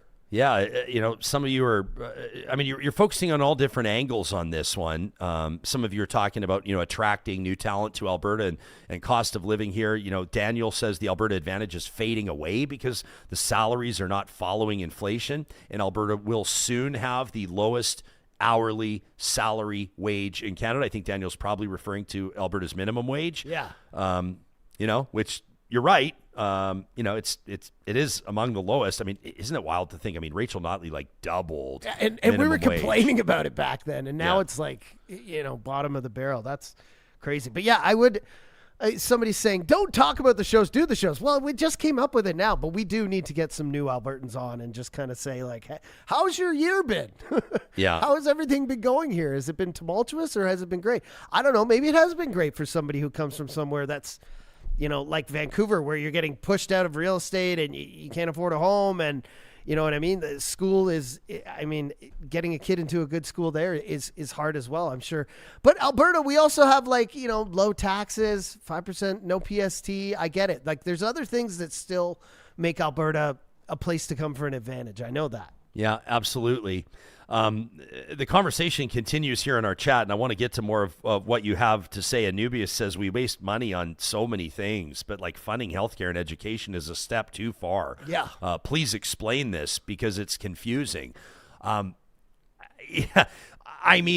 it's weird because we spend a ton on healthcare and education, but when you look, it's not enough. Yeah. And when you have a province that Alberta has good problems to have for the most part. I'll qualify that before some of you say, well, what happened in the legislature is a problem. That's not necessarily a good problem to have. But a good problem to have is more people moving here than you can accommodate, in the sense that people see economic potential here. People see quality of life potential here. People can imagine themselves raising their family here. These are good problems to have. But you got to keep up with it because, the last thing you want, and you look at the impact of some of this, the real talkers that have been referencing Ralph Klein and Klein's cuts. I remember those as I was sort of just old enough, coming to sort of a political awareness, right? But I've told you, I remember that mass walkout that we staged. When I say we, I just mean I was one of the thousands of students that did it under threat of expulsion, by the way. Our social studies teachers, I would love to circle back with him and ask him what he was thinking.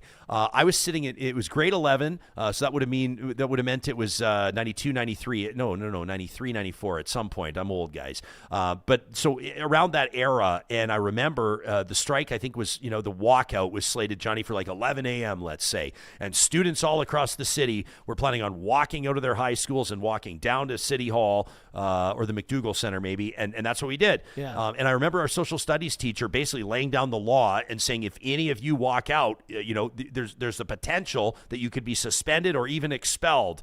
And of course, everybody got up and walked out. What are you going to do? Kick out everybody? I sort of lost a bit of, I don't know, I guess with that particular social studies teacher, who I will not name, they kind of lost a bit of standing in my mind.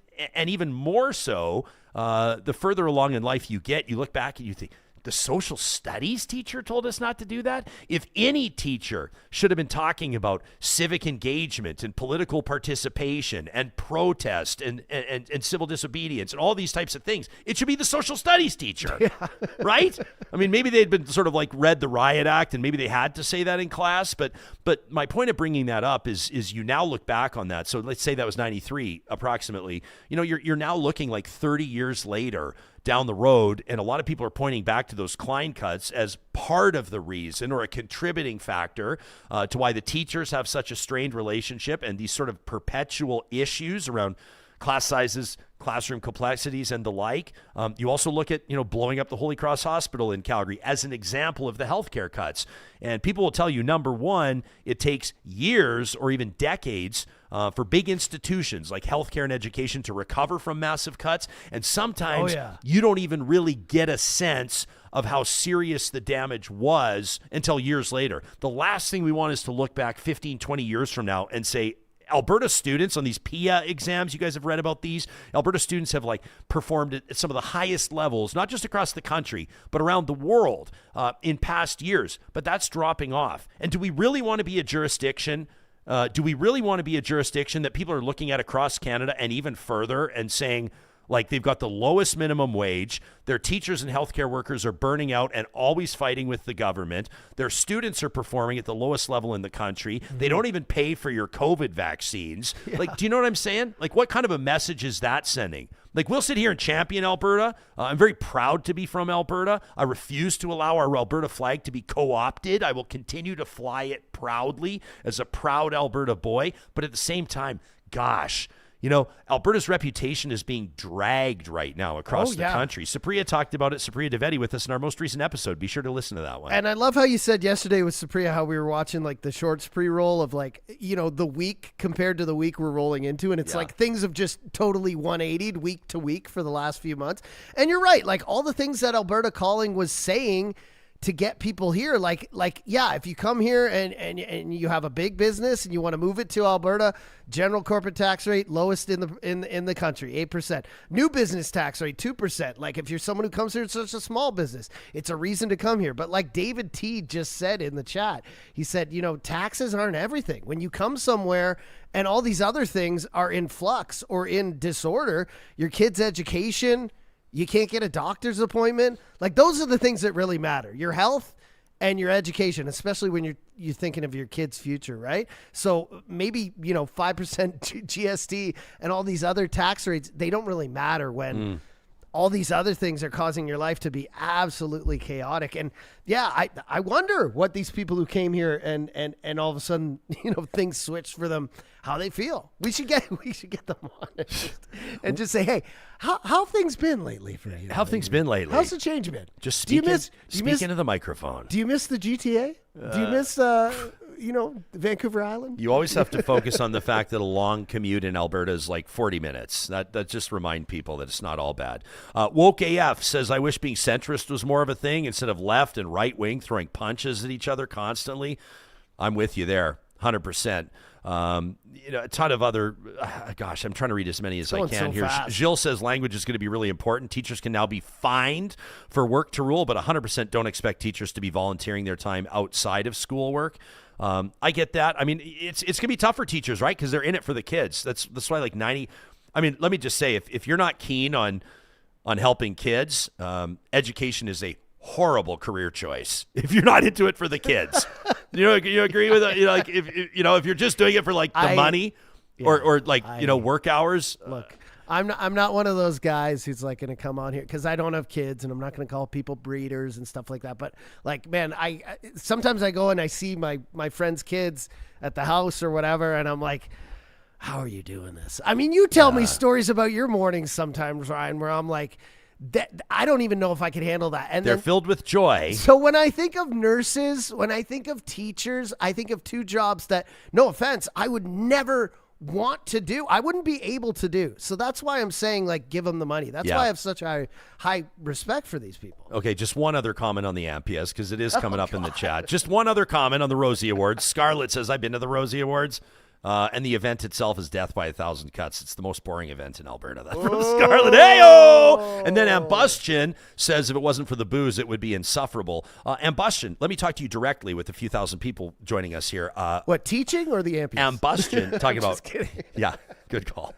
Ambustion had offered to buy me a drink at the Ampias after party, but I think they were at the evening after party, and we were at the afternoon awards ceremony. Yeah, all our I was awards keeping an eye out. Yeah. But I'll let Scarlett and Ambustion know the one thing I'll give the Ampias credit for is that they leave the bar open through the entire awards show. So Jespo was making trips, let's just say. And because it was during the day, you know, Shitty's Distillery. Have you guys checked out Shitty's with 2 D's, Shitty's?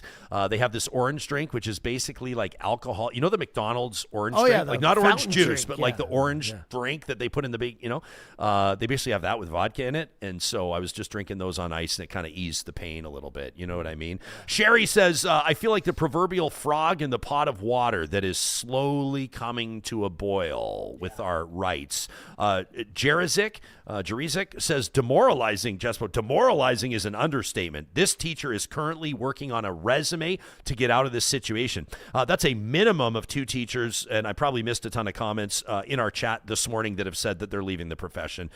Many of you also pointing out that a bunch of teachers are getting set to retire, that's something that's been forecasted for quite some time. Tracy says teachers are not feeling strong and free. What is it? Fortis E. Lieber says today, that's for sure. Most Albertans should not feel free today.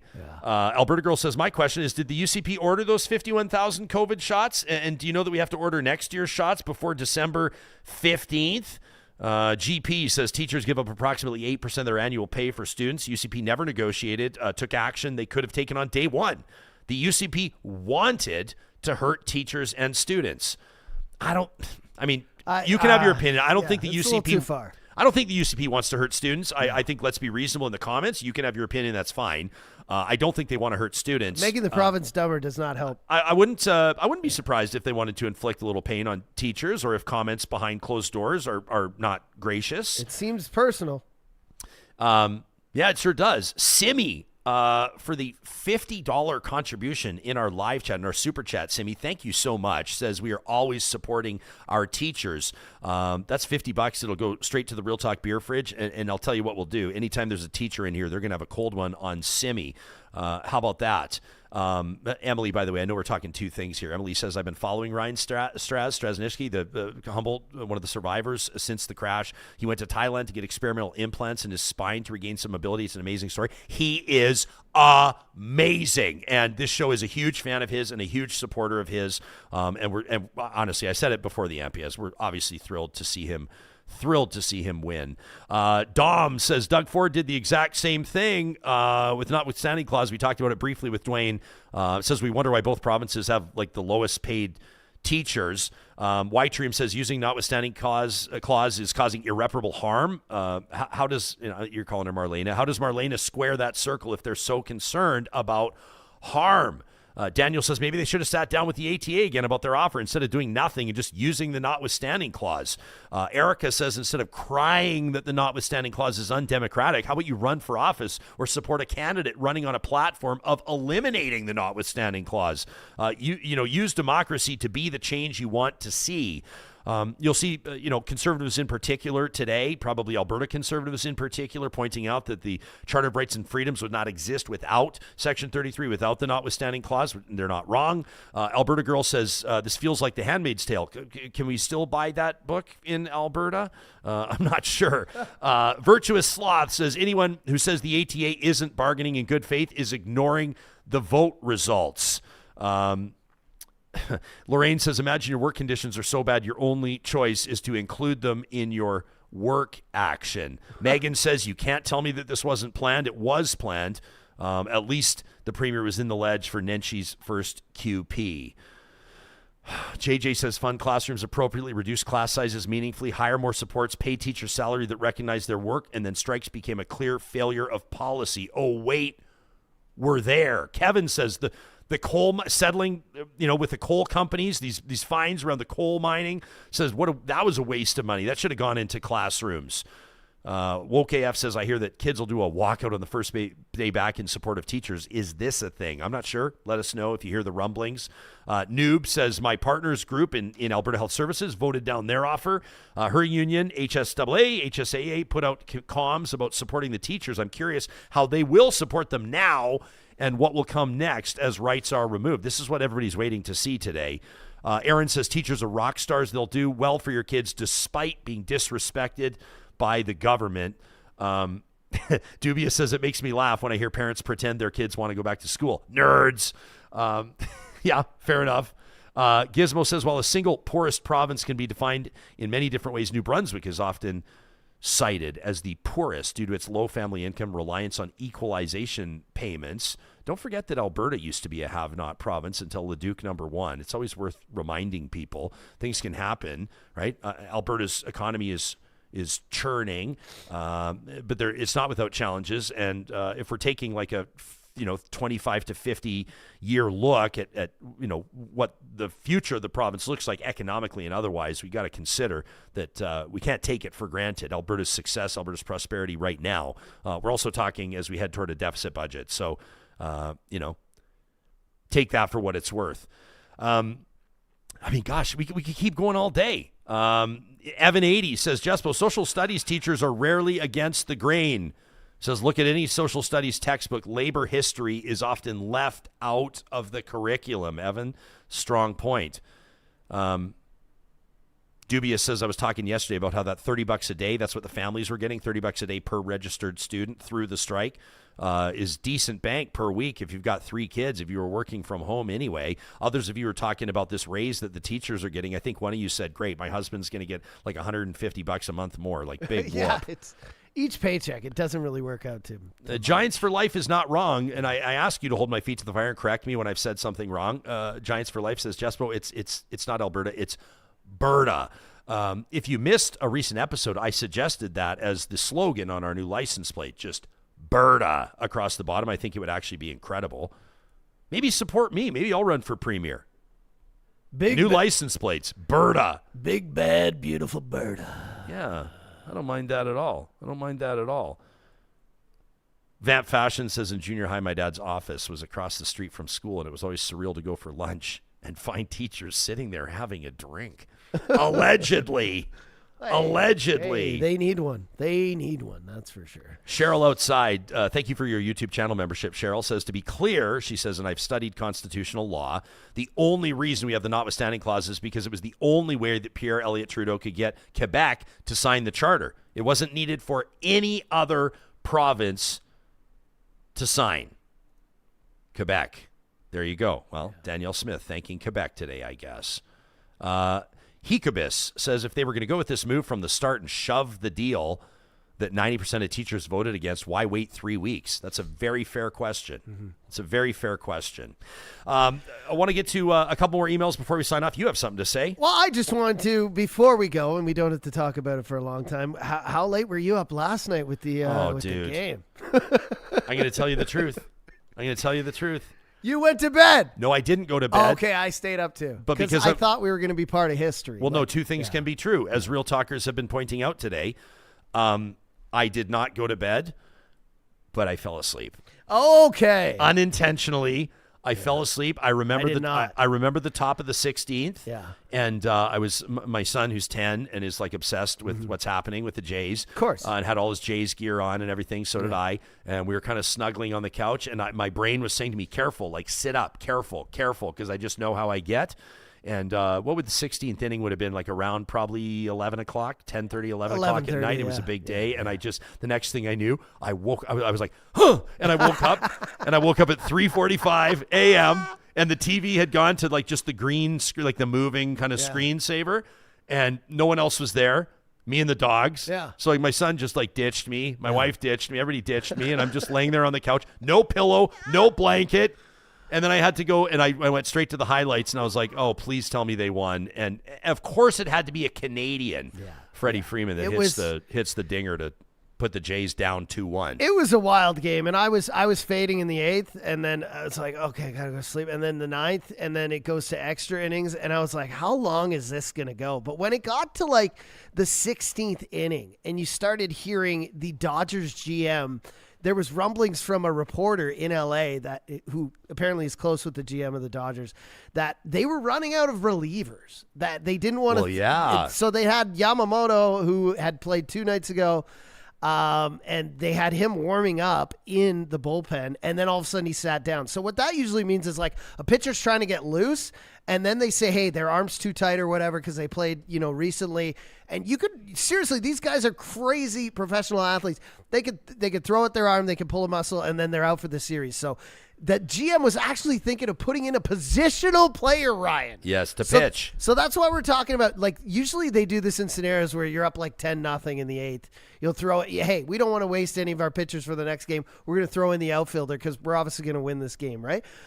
Who are also athletes as well, but they're not pitchers, right? So I was like, not only could also 2018, 18 innings, Dodgers, Red Sox, that is the longest World Series game ever. So we were, as the 18th inning started, I was like, man, if they go to 19th, this is A, going to be the longest game ever in World Series history. B, a reliever, it could be like Joe Schmo from center field or a shortstop is going to come up and pitch.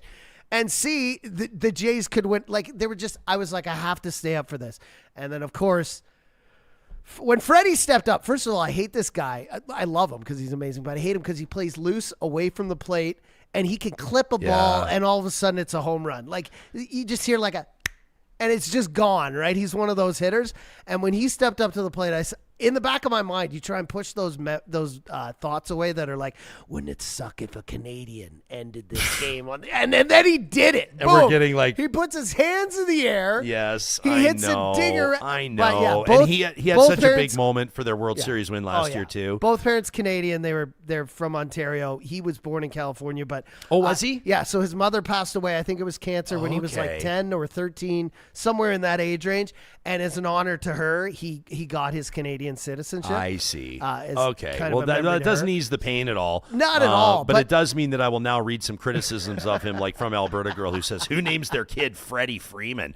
I think Frederick Freeman is actually a great name. It is pretty Frederick. Freddie I don't know if Come he's on. named Freddie Freeman. That's a pretty sweet name. Freeman. It's great. Yeah, it's a great name. Dubious says it was actually great timing. I could listen to the legislature and watch the ball game at the same time. Alicia says, I was about to turn the TV off when the game ended. I don't think I'm built for baseball. That from Alicia. Cheryl says she went to bed, says the person who stays till the end of she says, I'm the person that stays up till the end of the game no matter what. 18 innings, though. She says those athletes earned their paychecks. Ambustion stayed up, says it was heartbreaking, but what a game. And what a game. Like, it's just, and to state the obvious, being the road team in a game like that, it just blows, right? Because it's horrible. You got to get through the bottom of the inning every single time, and you're just like, come on. They're so hype in LA too. You can hear. I don't know if you could hear. They had the ump. I don't know. Yeah, mic'd up. Yeah, well, I think. Yeah, I thought and the you could hear a catcher was actually wearing the mic. I feel like you could hear. I almost felt like I was like, we're hearing too much right now. Shut off this mic, because I don't want to hear like when the catcher got dinged in the arm. You could hear him say like the F word, and I was like, there's going to be other stuff. Like, it's kind of like, oh, for sure. I know it's cool to hear that stuff, but some stuff you want to kind of be like left to. I agree. Your thoughts only. Anyways, but another thing was you could hear more of the crowd because the ump was mic'd up so well. Like, you could hear them in the back. Dude, the LA fans are like relentless. The MC on the mic at the stadium was like, let's make some, like, it's a whole other thing in LA. Not to say that the Blue Jays like game presentation isn't amazing, but it's a whole other thing in LA. And then of course they win and they play, I love LA, and it's like everyone's going crazy. I was like, how can you not be romantic about baseball and be happy for them? But at the same time, we got another game tonight. We're going right back to it. But this is an epic series of like historical proportions. Like you're seeing last night, I don't think Ohtani's going to get pitched to the rest of the game. Because if he hadn't hit that one home run. Why are they pitching to him at all? We would have been up 5-4. We would have won the game. Literally so just like, walk him. I don't think he's going to see another pitch the whole series. My cousin Philip, who Real Talkers may remember, joined us on, it was actually one of my favorite episodes of the year. Philip, he's kind of just a guy. Like he's not. I mean, he's a remarkable entrepreneur. Works with who's Kelly Ripa with now? Not Regis. Rest in peace. Ryan Seacrest. Yeah, he works with them. Like he does amazing stuff. Anyway, lives in LA, and joined us for July 4th, which was kind of cool. He talked about like the ICE raids that were happening down there, and talked about the Trump stuff and the Canada-U.S. relationship. It was a really fun episode on the 4th of July. But Phillips texted me last night, and he's been kind of staying out of it. He showed me something hilarious. His mom, my Auntie Darlene, when the Jays are, I don't know what she's planning on doing here, but when the Jays are batting, she puts on her Jays hat, and then she literally, when the Dodgers are batting, she puts on her Dodgers hat. Like she's lived in California for 50 years, but she's from Toronto, and it's literally from Toronto. Mm-hmm. Philip is like all in Dodgers fan, obviously, but what did he text me last night? He just said, Ohtani is just an absolute beast. They should probably just walk him indefinitely, and I think they should have. I think they will this game. They might even do it the rest of the time, but like, when's the last time you saw a guy that can like, he's starting tonight. He's going to pitch. He's going to try and strike out, batters for 3-4 innings. Then he's going to go up to and hit some home runs. Then he steals bases. Like he's that all around player. Like if you've ever watched Moneyball, when Brad Pitt's character is young, and he's hitting some balls at the park. Such a good movie. They have the scouts walk up, and the scouts go, "This, I don't want to swear, but this mofo's going to go in the first round." And then when they go talk to his parents, they say, like, there's 5 tools to baseball. You've got 4 of them. Most players, they come in, they have 1 or 2. You try to teach them a third. Ohtani's one of those guys, like, is there anything he can't do? Is there anything he can't do? And he's like the perfect gentleman as well. He's like devastatingly handsome. And he is. He's got, look at his hair. Wow. Look, he has the best hair in the league. He is. He's got quite the stance when he's batting. He's Like, just such a stud. He's very noble when he's up there Let's holding stop talking the bat. about him. Let's talk. You know what we'll do is when the Jays win in 7, then we'll talk about what a stud, how gracious Ohtani was in defeat. Why don't we do that? I was really sick of hearing Johnny and Ryan crush on Ohtani the whole show today. Shout out to Tracy D, 2 points for you. Ms. Katie, we're going to award you 2 points as well on correctly identifying Mark Consuelos as Kelly Ripa's co-host. Of course, that is her husband, and I probably should have known that. Live with Kelly and Mark, a show that I rarely watch. However, I'm sure they do a wonderful job. Hey, if you didn't catch our October 23rd episode of the show, number one, do it because it's the very first interviews that Andrew Knack and Jeremy Farkas did one-on-one since winning elections in Edmonton and Calgary, respectively, but also because we check in with Kerry Williams from North Road Investment Council. He talks to us about the 4% rule and how that's changed over the years. If you have no idea what I'm talking about, I didn't have any idea either until Kerry came on the show and helped us understand how we can plan. It's never too early to start planning how much you are going to spend in your retirement and what your savings need to look like to get you to that point. Really sage advice. They make perfect sense out of all of it. That's kind of what North Road Investment Council does, Guy. A steady hand, a studied voice to guide you through wealth and investing. They've got some great advice, including a really easy-to-read white paper on this IPP, the individual pension plan. If your business is earning more than $200,000 annually and you're over the age of 40, you're going to want to ask about it. It's not for everybody, but it could really be a game changer for you. You can connect with the team, get that white paper on the IPP by visiting their website, northroadic.com.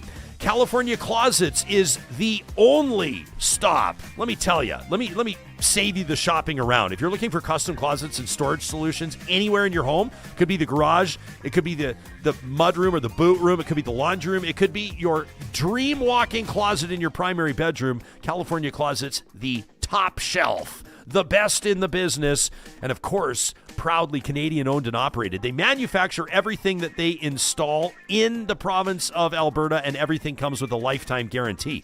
What else do you need? You can request a free consultation. Check in with one of their design consultants today at californiaclosets.ca. Albertans are winning daily with Play Alberta, and of course that includes those of you that are having a little fun wagering on your Edmonton Oilers or your Calgary Flames. Wanted to let you know with the promo code Ryan50, that's Ryan50, you can get yourself a free $50 bet with a $50 deposit at playalberta.ca or on the Play Alberta app. That promo code is Ryan50, Ryan50, all one word, at playalberta.ca or the Play Alberta app. Don't forget, every Thursday here on Real Talk, we feature a story of Alberta winning on the national stage. You can always submit an idea. If someone in your community is going above and beyond, it's a good news story, send it to talk@ryanjespersen.com. Hey, you got to be 18 or over to play on Play Alberta. And if you do gamble, please use your game sense. And a lot of talk about what's driving moves to Alberta. People moving here from across the country or around the world. A lot of that is to do with Canada's oil and gas sector, in particular in the oil sands. Alberta's oil sands powering Canada's economy, and that's why 6 of the largest oil sands players, including Suncor, ConocoPhillips, Cenovus, Meg Energy, CNRL, Canadian Natural, and Imperial, are working together through the Pathways Alliance initiative to provide the energy the world needs while advancing environmental innovation and projects. That environmental angle is what the Prime Minister was talking about with us on the 10th of September. If you want to check out that interview with Mark Carney, and if you'd like to see how energy projects are supporting jobs and communities across Canada, simply visit pathwaysalliance.ca. Well, I know it's been a long day, but do you want to end on a happy note of Trump trying to extend his presidency until 2048? Well, we pulled this clip, I think, just because we talked about it in our most recent episode with Supriya. So we thought it was interesting follow-up and kind of that idea. You guys blew my... I felt stupid. I didn't know this. I had no idea that they were actually selling... Yeah, let me cue up the photo. But Trump 2028 they are definitely... hats in the White... First of all, did you know that the White House had a merch shop? Is that a real thing? Or is this like one of those private merch shops where like the president takes you in if you're his personal guest and you can take a hat? Like it's not open to the public, is it? This is Maybe like it is. This is when you're touring the White House. This is one of the stops. It's the gift shop, basically. Wow. And there you go. If you're watching on YouTube, Trump's got 2028 Trump hats in there for sale. It's also kind of on the backdrop of like, I don't know if you're watching, like, I understand that the East Wing of the White House is old and it needed an upgrade, but seeing bulldozers tear down The East Wing. a section of the White House grounds and seeing, like, don't get me wrong, maybe a ballroom is a great place to bring world leaders and dignitaries and stuff like that. But I think we have other forums to do that. We have other event spaces where we do that. It just, to me, it doesn't sit right with me watching on the news and seeing a bulldozer literally demolish parts of the East Wing so that we can build a big banquet hall, which, how long is that going to take to make? I don't see... I think Trump is serious. I think he's trying to run again. I mean, why would you build a hall like that if you're not setting up shop for another decade? Simi is letting us know. Simi, by the way, thanks again for your super chat contribution. That was awesome. Simi says, great show. She says, no, guys, it is open to the public. Ken says, yeah, the White House grift shop. Nice one. One of you woke wondering if the premier is going to maybe knock down the legislature and build a ballroom. The Sky Palace? Hades Fanify says, did anybody see Trump wandering aimlessly in Japan? I heard somebody call him President Roomba, which is kind of interesting. Ms. KD says they'll challenge the 2-term limit on them not being consecutive terms. Anyway, we'll put it in Trump's own words because, like, literally a very short time after we talked to Supriya about it, here's what Trump himself had to say. One theory on how you might try to serve a third term is that you could run as the vice president. Yeah, I'd be allowed to do that. Is it the White House, or the White House counsel to your legal position? No, you'd be allowed to do that, but I wouldn't. I wouldn't do that. I think it's too cute. Yeah, I would rule that out because it's too cute. I think the people wouldn't like that. It's too cute. It's not. It wouldn't be right. Okay, so he says it's too cute. He won't pursue that.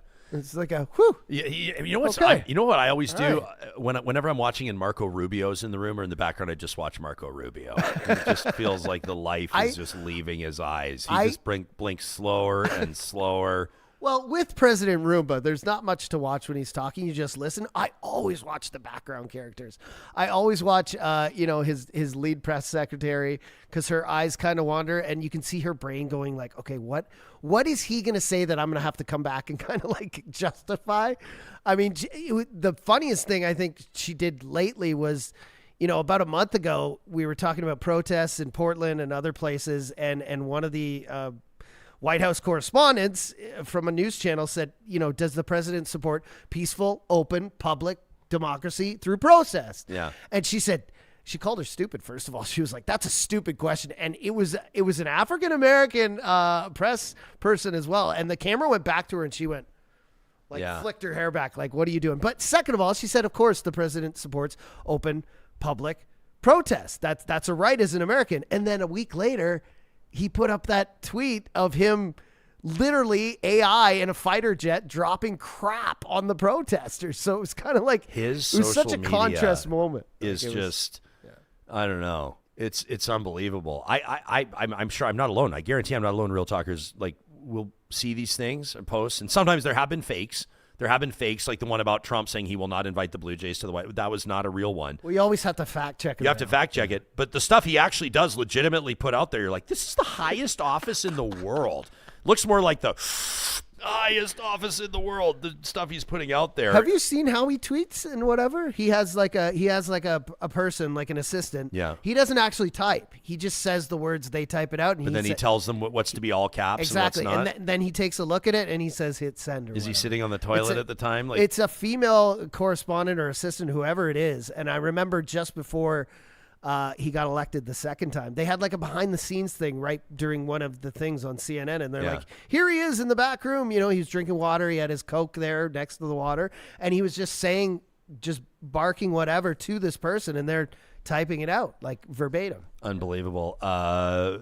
AG here says, my theory is that he'll declare a state of emergency and suspend elections. Vamp Fashion says, I love how the media just has their hair on fire and President Trump is literally trolling them to their faces.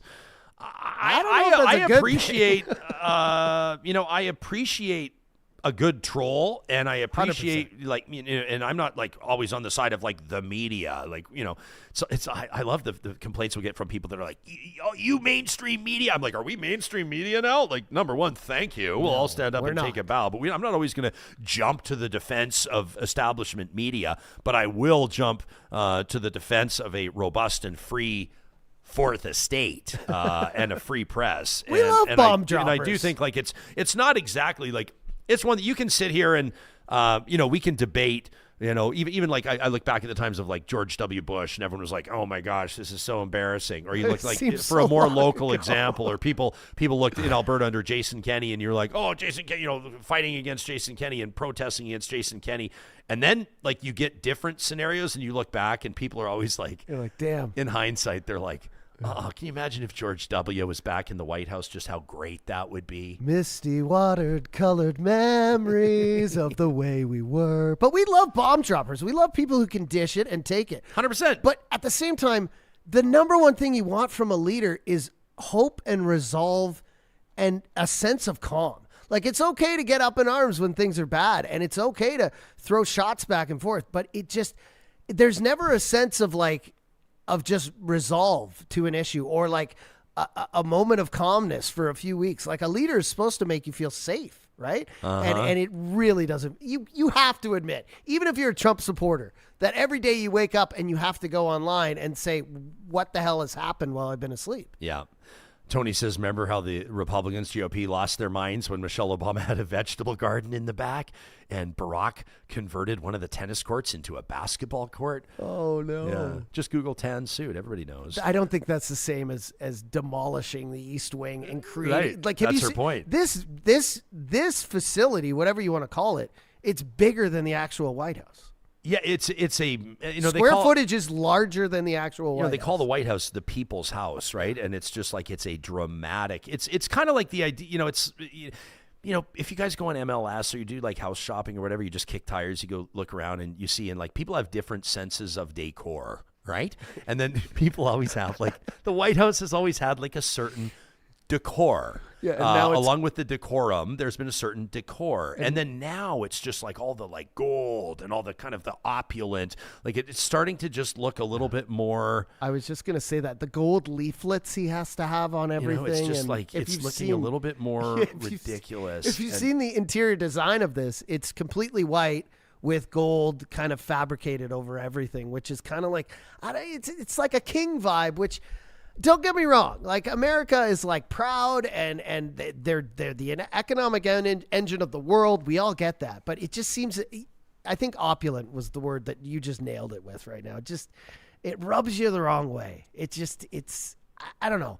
And then I imagine the first event they're going to throw there is the UFC event, right? Oh my gosh. It just rubs me the wrong way. It's just gonna. I mean, it's laughable. It's laughable. Is it not? To the average person? Gizmo uses the right word. It says, and Wobbly Ink as well. It says the word is tacky. It's tacky. 100%. 100%. That's the perfect word. It's tacky.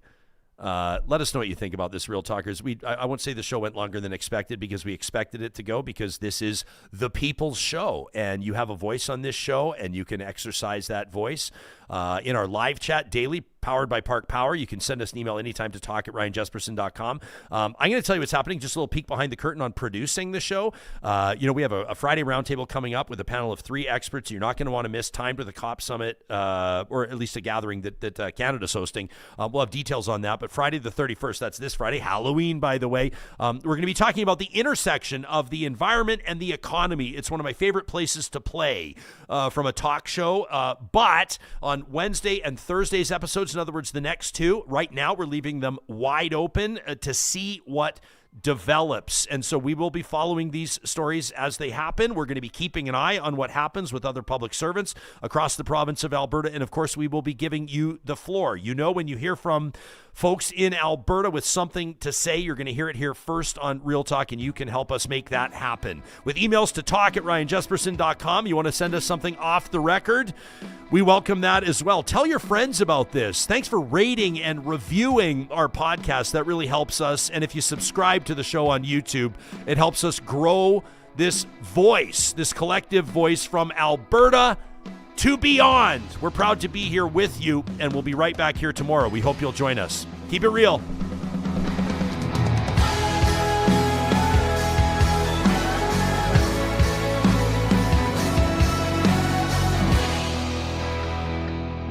Real Talk is hosted by Ryan Jespersen, executive producer Josh Dunford. Technical producer, John Hicks. General Manager, Katie Cook-Chivers. Account Coordinator, Lawrence Derlego. Human Resources, Lena Shepard. Website Design, Mike Johnston. Voiceover by me, Carrie Skelton. Member Emerita, Julie Rohr. Real Talk is recorded in Edmonton, Alberta on Treaty 6 territory, the traditional and ancestral territory of the Cree, Dene, Blackfoot, Saulteaux, and Nakota Sioux, home to the Métis settlements and the Métis Nation of Alberta. Real Talk is a relay project. For more, check out ryanjespersen.com.